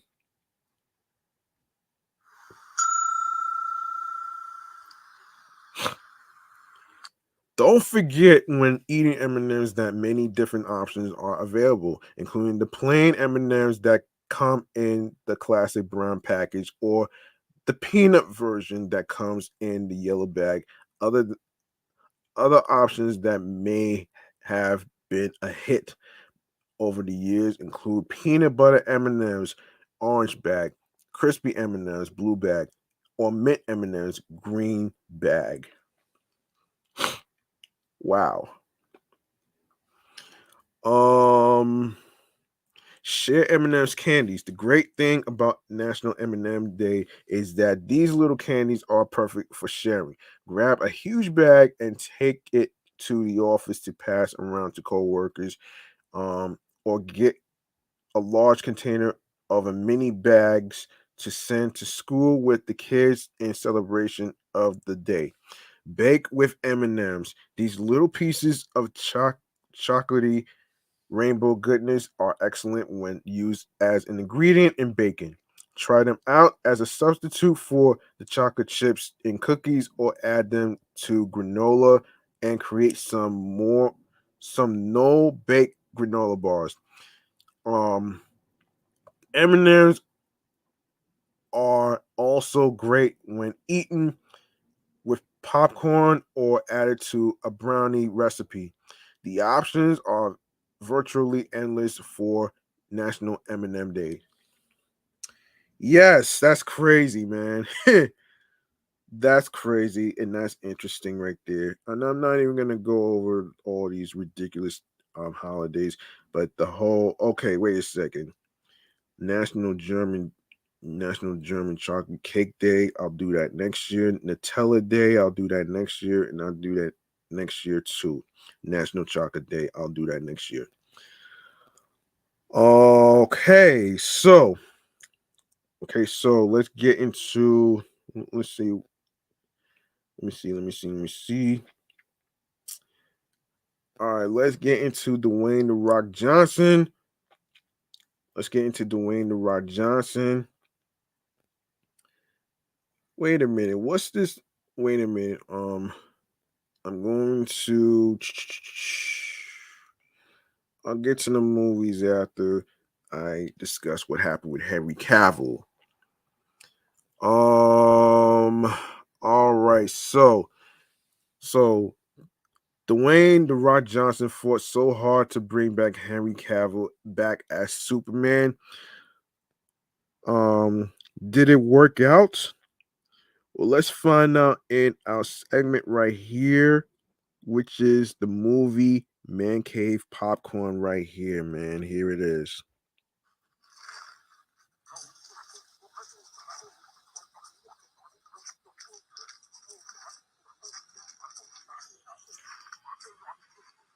Yes, Dwayne The Rock Johnson said he had to fight the studio about Henry Cavill's Superman returning to the DC universe.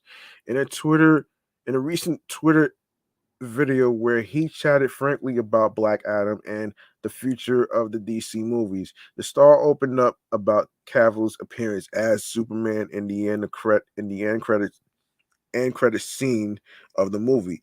I felt like if we're going to establish Black Adam as the most powerful, unstoppable force in the DC universe, we have to bring back the most powerful, unstoppable force of all time in any universe. And you guys know who I'm talking about. Of course, that is Superman, and that is Henry Cavill.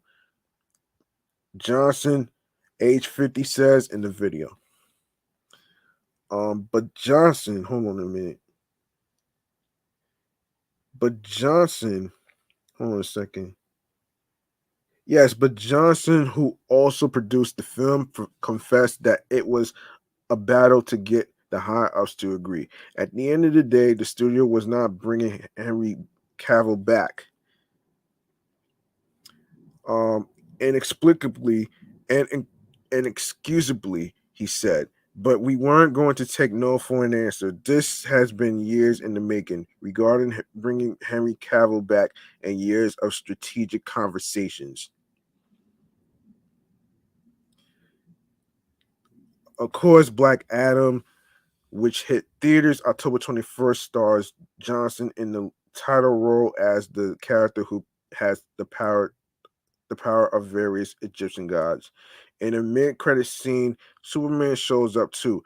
Cavill has doomed the famous the famous cape ever since the Man of Steel, the 2013 movie Man of Steel, and continued appearing as Batman v Superman, Dawn of Justice, as well as Justice League, and Zack Snyder's Justice League.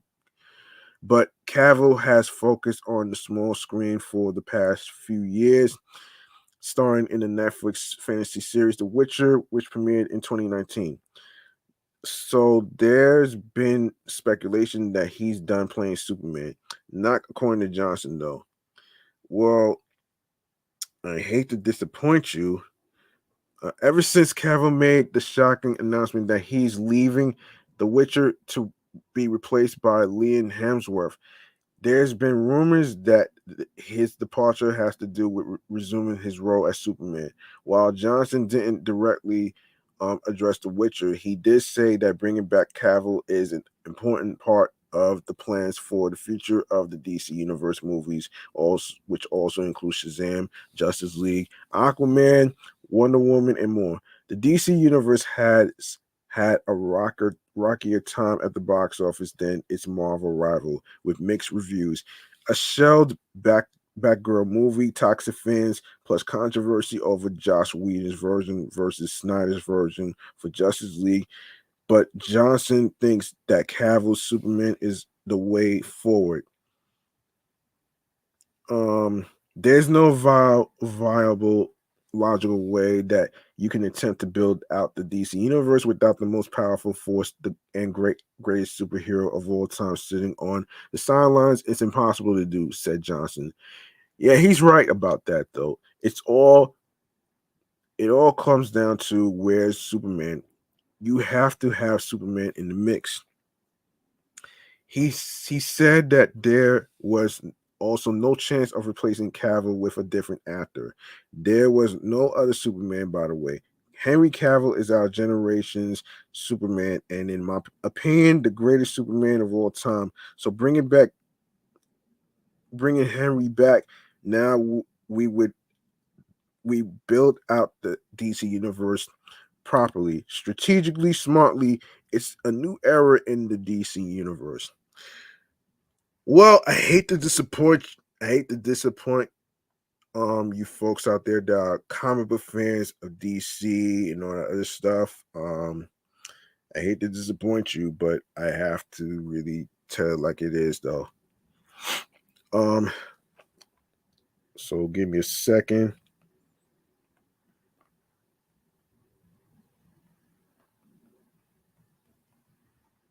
Oh boy.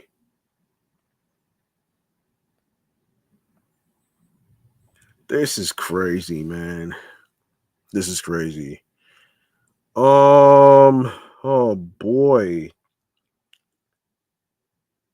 I hate to say this. I hate to say this, but let me just get into it though. Unfortunately, in the latest shakeup from Warner Brothers, Henry Cavill will not reprise his role as Superman after all. The 39-year-old actor penned a letter to fans and posted it to Instagram on Wednesday night. I have just had a meeting with James Gunn and Peter Safran, and it's sad news, everyone. I will after all not be returning as Superman, he began. After being told by the studio to announce my return back in October prior to their hire, hold on a second, their hire, this news isn't the easiest, but that's life, Cavill added. The changing of the guard is something that happens. I respect that. James and Peter have a universe to build. Damn, it sounds like Henry Cavill got fired while I was actually watching TMZ a little earlier. That's kind of crazy and fucked up in a way.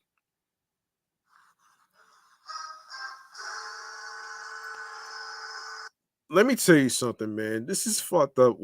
Warner Brothers and James Gunn has done, though, man. Seriously, and to say you want to replace Henry Cavill with a younger actor to play Superman, are you serious? I mean, come on, man. Y'all really fucked this one up right here, man. That's not fair, man. Like seriously, and and you possibly put a future sequel to Man of Steel, the movie, on the back burner to do other superheroes. Like, come on, man. Y'all got to do better, man. Y'all have to do fucking better. Seriously. Y'all should be ashamed for firing Henry Cavill as Superman. Really. Y'all got to be ashamed of this. Ashamed of yourselves, man. Seriously. I wish them and all involved with the new universe the best of luck and the happiest of fortunes. Cavill made his debut as Superman in 2013 in Zack Snyder's Man of Steel. He reprised the role in 2016's Batman vs. Superman Dawn of Justice and 2017's Justice League and Zack Snyder's Justice League. Yes. Gunn echoed Cavill's announcement in a series of Wednesday tweets that also revealed he and Safran are writing a new film about Superman.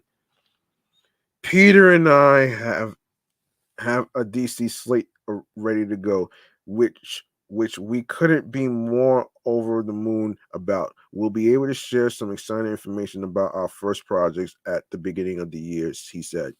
Among those on the slate is Superman. In the initial stages, our story will be focusing on an earlier part of Superman's life. So the character will not be played by Henry Cavill, but we just had a great meeting with Henry, and we're big fans, and we talked about a number of exciting possibilities to work together in the future. Gunn promised. Yeah, yeah, this is crazy, man.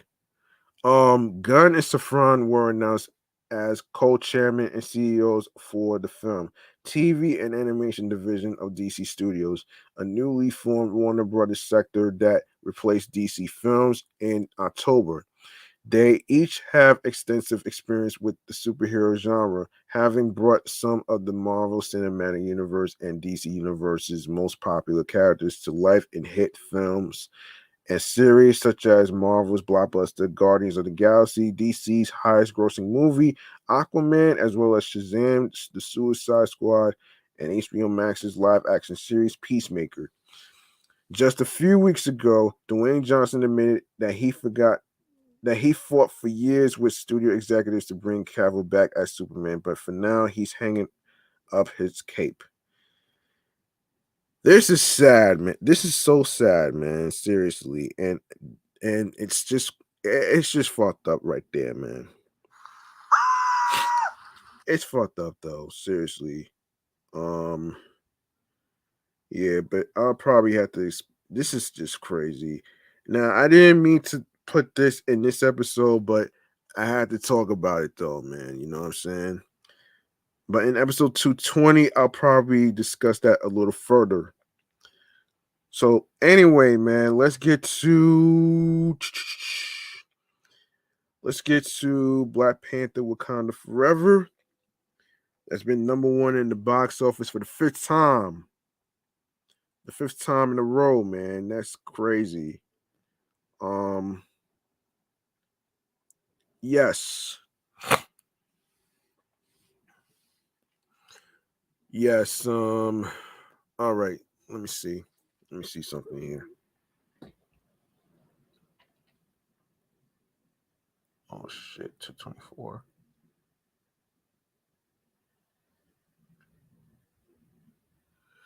All right. So Black Panther Wakanda Forever tops fifth straight weekend box office. Of course, Disney Studios Black Panther Wakanda Forever, as expected, topped the weekend box office with an estimated $11 million in the revenue. The result represents the fifth consecutive number one weekly box office for the sequel to 2018's box office blockbuster Black Panther, starring the late Chadwick Boseman. Wakanda Forever has now topped $400 million at the North American box office and $767 million worldwide, and ranks as the number 3 grossing domestic movie. That said, the movie's ticket sales fell below projections and underscored an ongoing 2022 trend of lackluster moviegoer interest among consumers. That trajectory is expected to stop in its tracks heading into 2023 with next weekend's debut of James Cameron's long-awaited sequel, Avatar: The Way of Water. Until then, despite the breakout success of Paramount Pictures' Top Gun Maverick, $718 million domestically, $1.48 billion worldwide, the title will not match 2021's box office champ Spider-Man No Way Home by Sony Pictures, which approached $805 million in North American revenue and topped $1.9 billion globally. And of course, the 2022 box office, however, is well ahead of last year's with more than $6.7 billion in revenue compared with $4.48 billion in 2021. And that's not including the pending Avatar: The Way of Water. Meanwhile, Universal Pictures' Christmas dark comedy Violent Night added almost $9 million to push its 2-weekend total past $26 million. The rated R film that was enough to best box office support players, including Disney Animation Studios' Strange World, with $3.6 million in ticket sales. Searchlight Pictures, The Menu, with another $2.7 million, and Columbia Pictures Devotion, $2 million, squeezing Warner Brothers Pictures DC Comics anti-hero Black Adam, $1.3 million out of the top 5. So there you have it right there, man. There you have it right there. In other movie news, there is, now this is very surprising to me, man. So there's this movie involving a fucking bear on cocaine. All right. Now, I'm not kidding, folks. A bear on cocaine, man. And this movie is called the movie is called Cocaine Bear.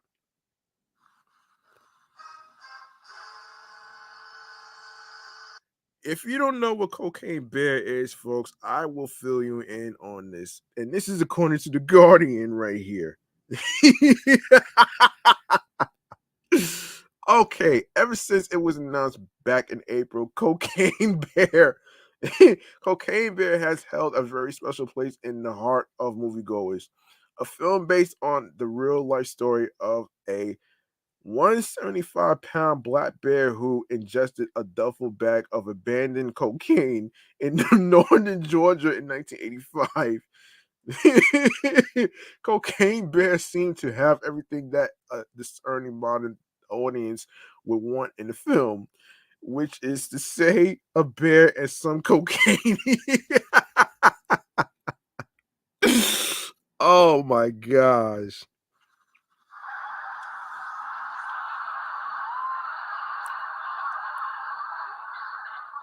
Yeah. Um That said, there was also a sense that the film couldn't possibly live up to the title. Cocaine Bear is such a perfect name for a movie that any attempt to flesh it out with actual content could easily be a disappointment. After all, the concept of a bear mashed off its face on cocaine is a lot more fun than the reality of a bear mashed off its face of cocaine. Let's not forget that in 1985, a medical examiner determined that the bear has suffered from brain hemorrhaging and failure of the kidney, heart, and lungs, which meant that it most likely died terrified and in incredible pain, which is by all accounts would make for a monumental bummer of a film.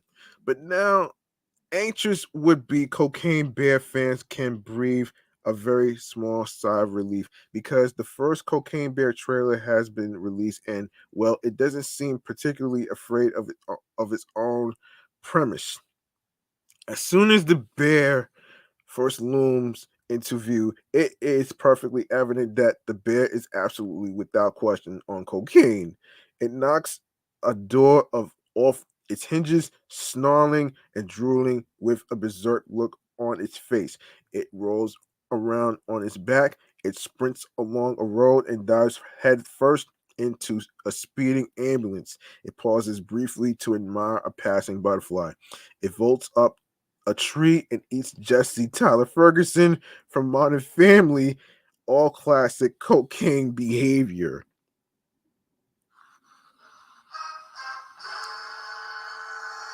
The dialogue, too, mainly seems preoccupied with reassuring the audience that Cocaine Bear is a film about a bear that does cocaine. Shortly after the bear eats all the cocaine, a, a character says it, the bear, it fucking did cocaine.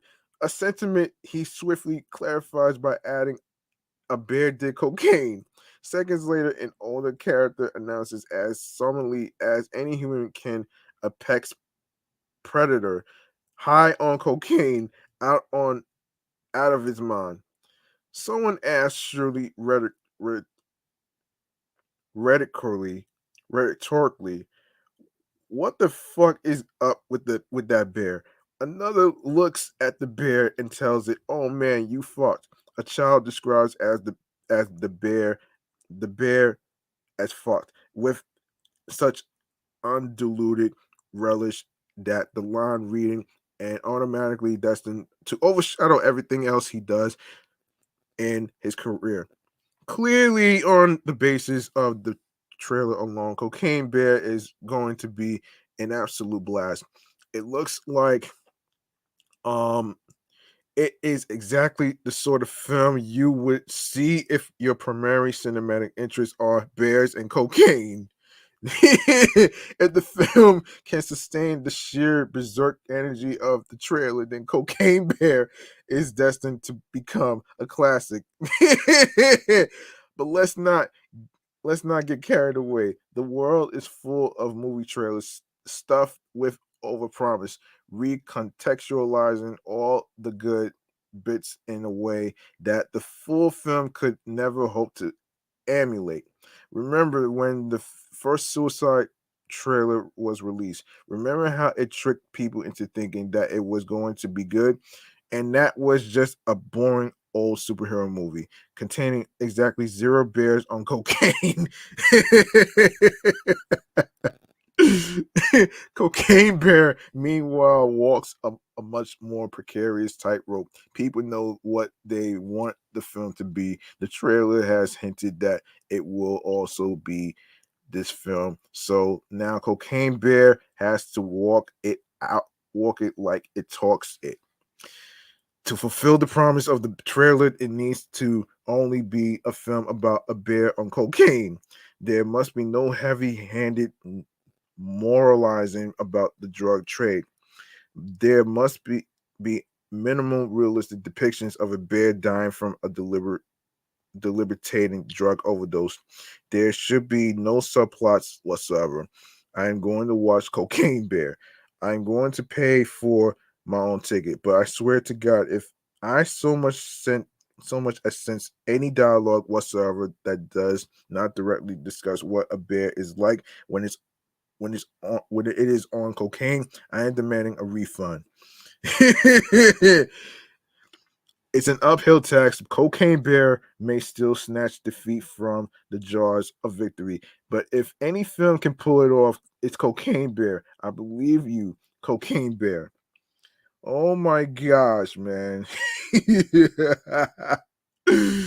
Oh my gosh, man. And another movie that we need to discuss is another is uh you people. You people, hold on. 3, 4. Yeah, you people. Here it is. Netflix released its first look at Kenya Barris' directorial debut, You People, on Monday, teasing what's in store for the modern rom-com starring Eddie Murphy, Jonah Hill, Neil Long, and Lauren London. Co-written and produced by Barris and Hill. The film follows a new couple, Ezra Cohen and Amira Muhammad, played by Hill and London, respectively, who meet after he accidentally gets into her car while initially shocked by his request for a date. The two quickly bond and consider taking their relationship to a more serious level. But to do that, they'll have to contend with their families' clashing cultures, societal expectations, and generational differences, including Cohen's progressive and semi-woke Jewish parents by Julia Louis-Dreyfus and David Duchovny, per the film's description, and Amira's unyielding yet concerned Muslim parents played by Murphy and Long. In the streaming's first teaser, the culture clashing takes center stage as Hill's character trips through meeting his partner's parents, Murphy and Long, as he expressed he would like to marry their daughter.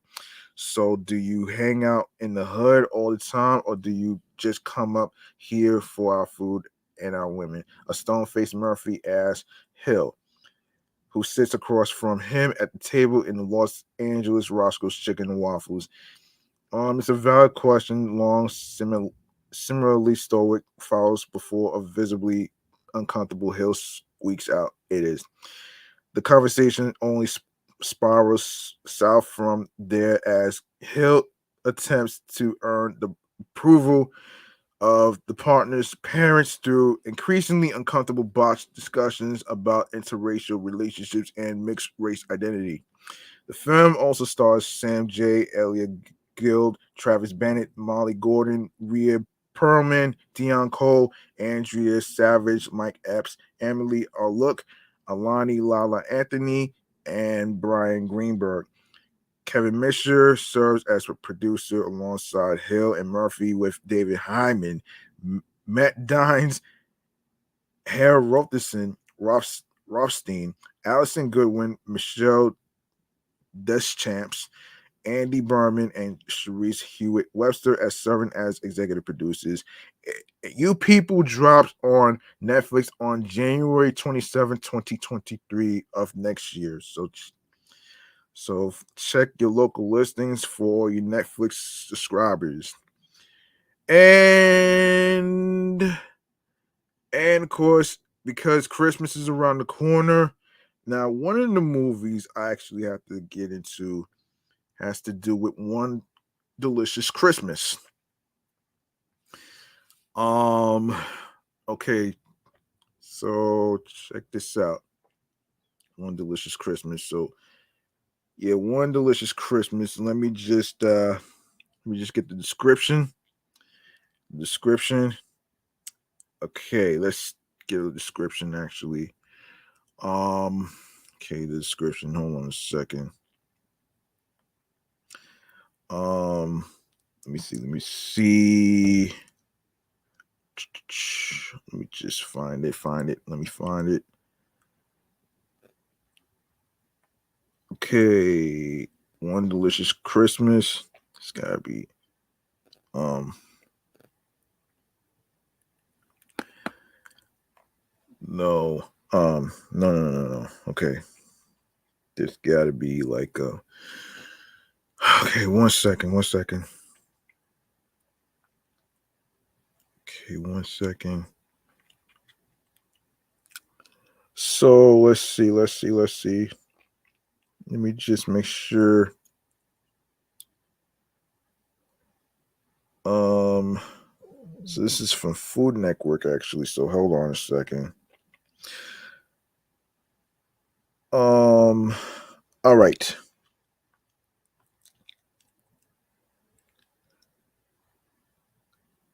All right, so One Delicious Christmas. Hold on a second here. RottenTomatoes.com. Let's take a look. So So, one delicious Christmas, according to the synopsis, Abby, who has inherited the Haven restaurant and inn, is unable to manage both sides of the business. So she teams up with hotshot chef Preston to shake up the holiday menu and get an investment from a restaurant mogul. So this is a holiday romance, and this is basically, and it already came out already, November 11th already on already streaming, and the cast is Vanessa Morano, Alex Malari Jr., Bobby Flay, Alana Duncanman, Perry Voss, Bert Cardozo. Okay, you can check out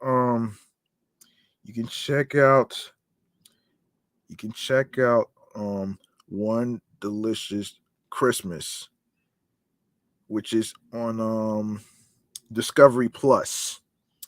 All right. Now we go to things to do for the weekend. I'm gonna have to pick two places in California, and then I'm gonna have to go to New York as well. So let's get to places to do for the weekend, and yeah. Okay, so let's see. Come on.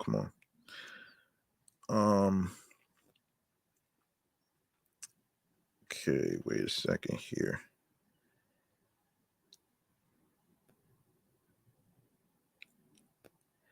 All right, best things to do for in Los Angeles, California. I'm picking out two places actually, and then I'm gonna have to do the rest actually after. So, all right, so two places I need to pick out though, man. Of course, inspiring Walt Disney, the animation of French decorative arts. See how works of 18th century French decorative arts informed the residents of Beauty and the Beast's castle and Sleeping Beauty's enchanting forest at this assembly of Disney inspiring works. And of course, the Beastie Boys exhibit at Beyond the Streets. Hold on a second. This is until March 23rd. Art San Marino. Um, Beastie Boys exhibit at Beyond the Streets. Things to do exhibitions, La Brea, until January 21st, 2023. Hey, ladies, the new Beastie Boys exhibit is calling out to you, and Angelinos who love the iconic New York trio. Beyond the Streets flagship gallery on La Brea hosts this exhibition with personal items, artifacts, and ephemera from Mike D, Ad Rock, and the late MCA. Admissions is free, but you'll need a time ticket to visit, so don't sabotage your chance to see it. It's from December 10th to January 23rd. So I was gonna pick two, right? So this is Cinespia Holiday Party. It goes down December 16th to the 17th. Attend a pair of lavish screenings as Cinespia takes place its programming indoors to two downtown LA theaters, Die Hard at the Palace Theater and Black Swan at the Los Angeles Theater. Both include full bars and DJ sets. And of course, Santa Monica Pub Crawl, December 17th. You walked, donated, and volunteered in all in the name of charity. Now here's your chance to drink for those in need. Gather your friends and other join other do goodies at the annual Santa Monica pub pub crawl. Excuse me, a $20 admittance fee benefiting the West Side Food Bank allows you to participate in one of three routes around Santa Monica to experience drink and food specials at some of the city's best spots, including the Victorian Jameson Irish Pub and more. Sign up online and collect a wristband on the day of the event, then crawl from the spot to spot on foot for single-digit dollar food and drink deals. All right, so all right, you can go to. Hold on a second. Hold on a second here. I don't know what's going on with this tablet here. Okay, so you go to www.timeout.com/Los Angeles/things to do in Los Angeles. All right. Now we can go to New York and you can check and also check out the prices for tickets and all the other stuff, free admissions and all the other great stuff right there. All right, so let's go to things to do for the weekend in New York from December 16th to the 18th. This is the AM New York website, which is www.amny.com/entertainment things to do AMNY Weekender, December 16th through the 18th. So here we go. Friday, December 16th, Emily in Paris pop-up. Ever wanted to explore Paris like Emily and the hit Netflix show Emily in Paris? Now you can.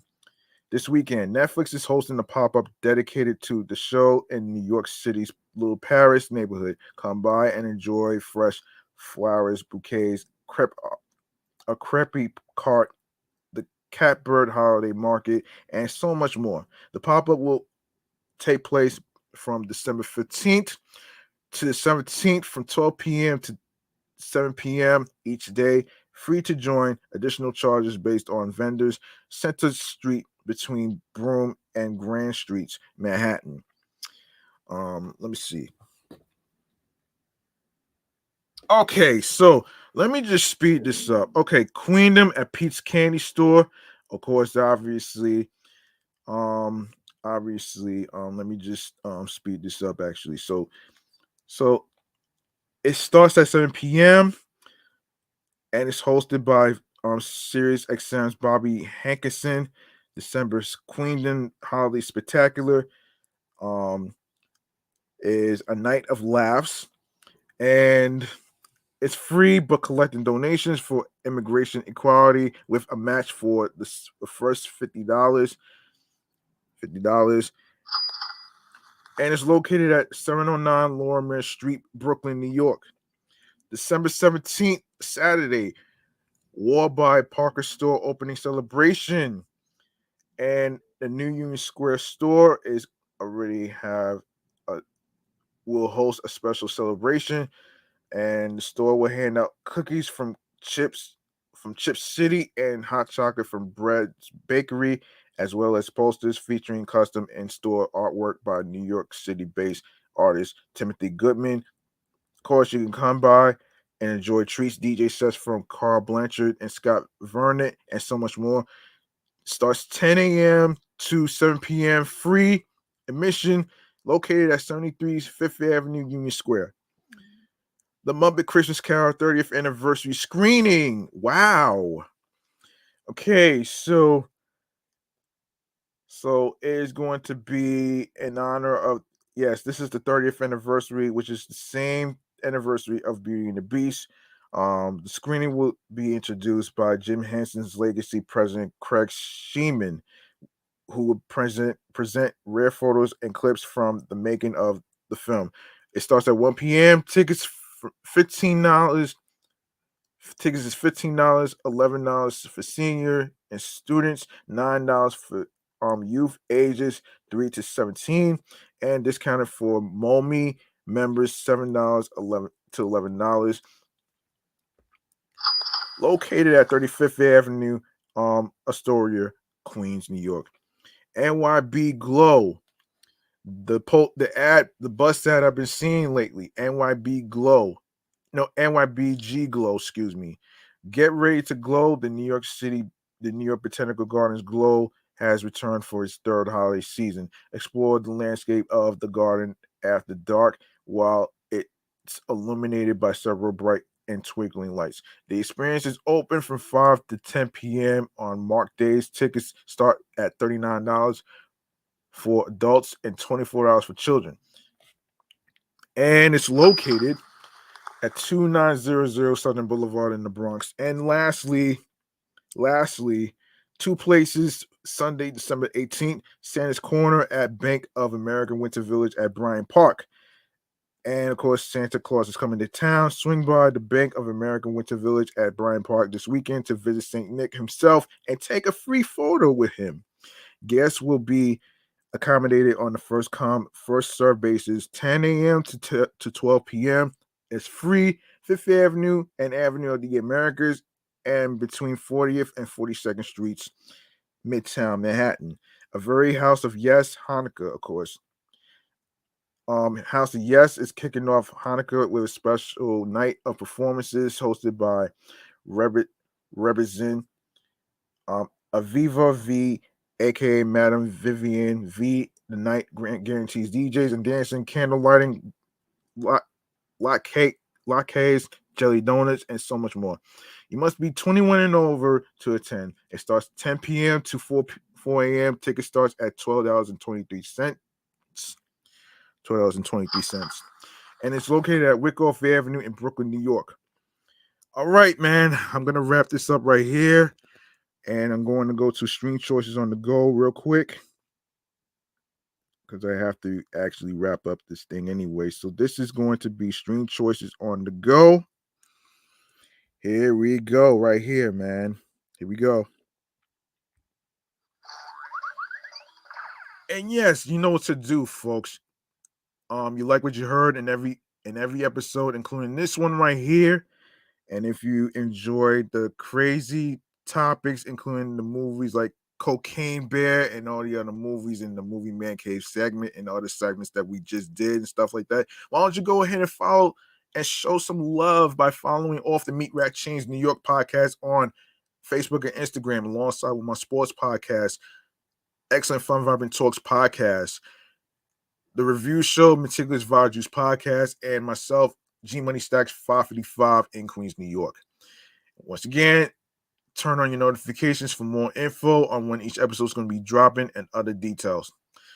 And by the way, you can go to the link in bio where it says Linktree/G Money Stacks 555 on there, and you can leave a voice message on anchor.fm/G Money Stacks/message.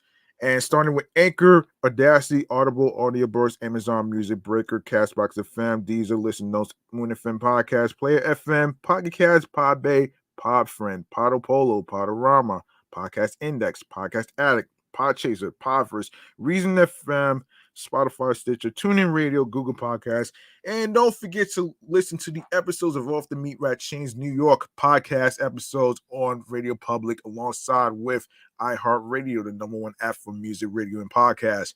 And you don't need a credit card or debit card to download these apps, including iHeartRadio. And of course, be sure to follow my other podcast shows that's also on iHeartRadio as well, which is my sports podcast, which is Excellent Fun Vibrant Talks podcast, and of course, Meticulous Values podcast review show is also on there too, and of course,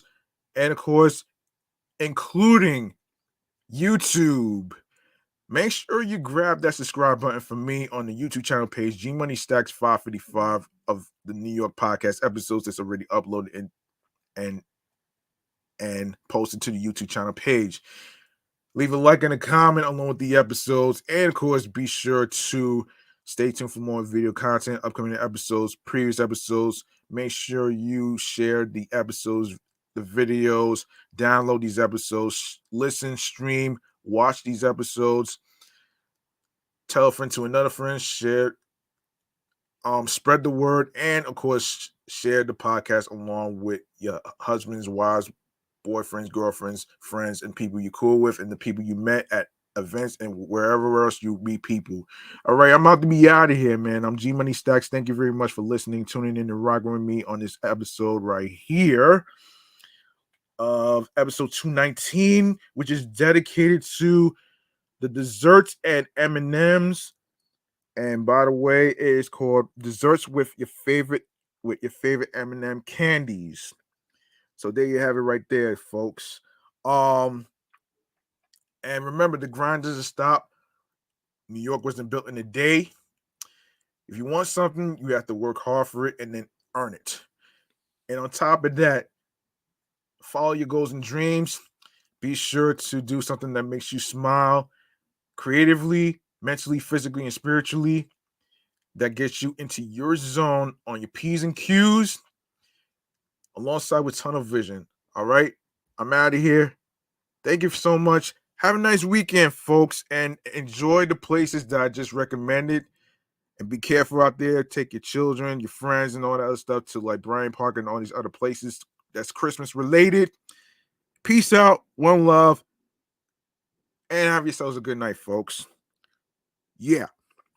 She.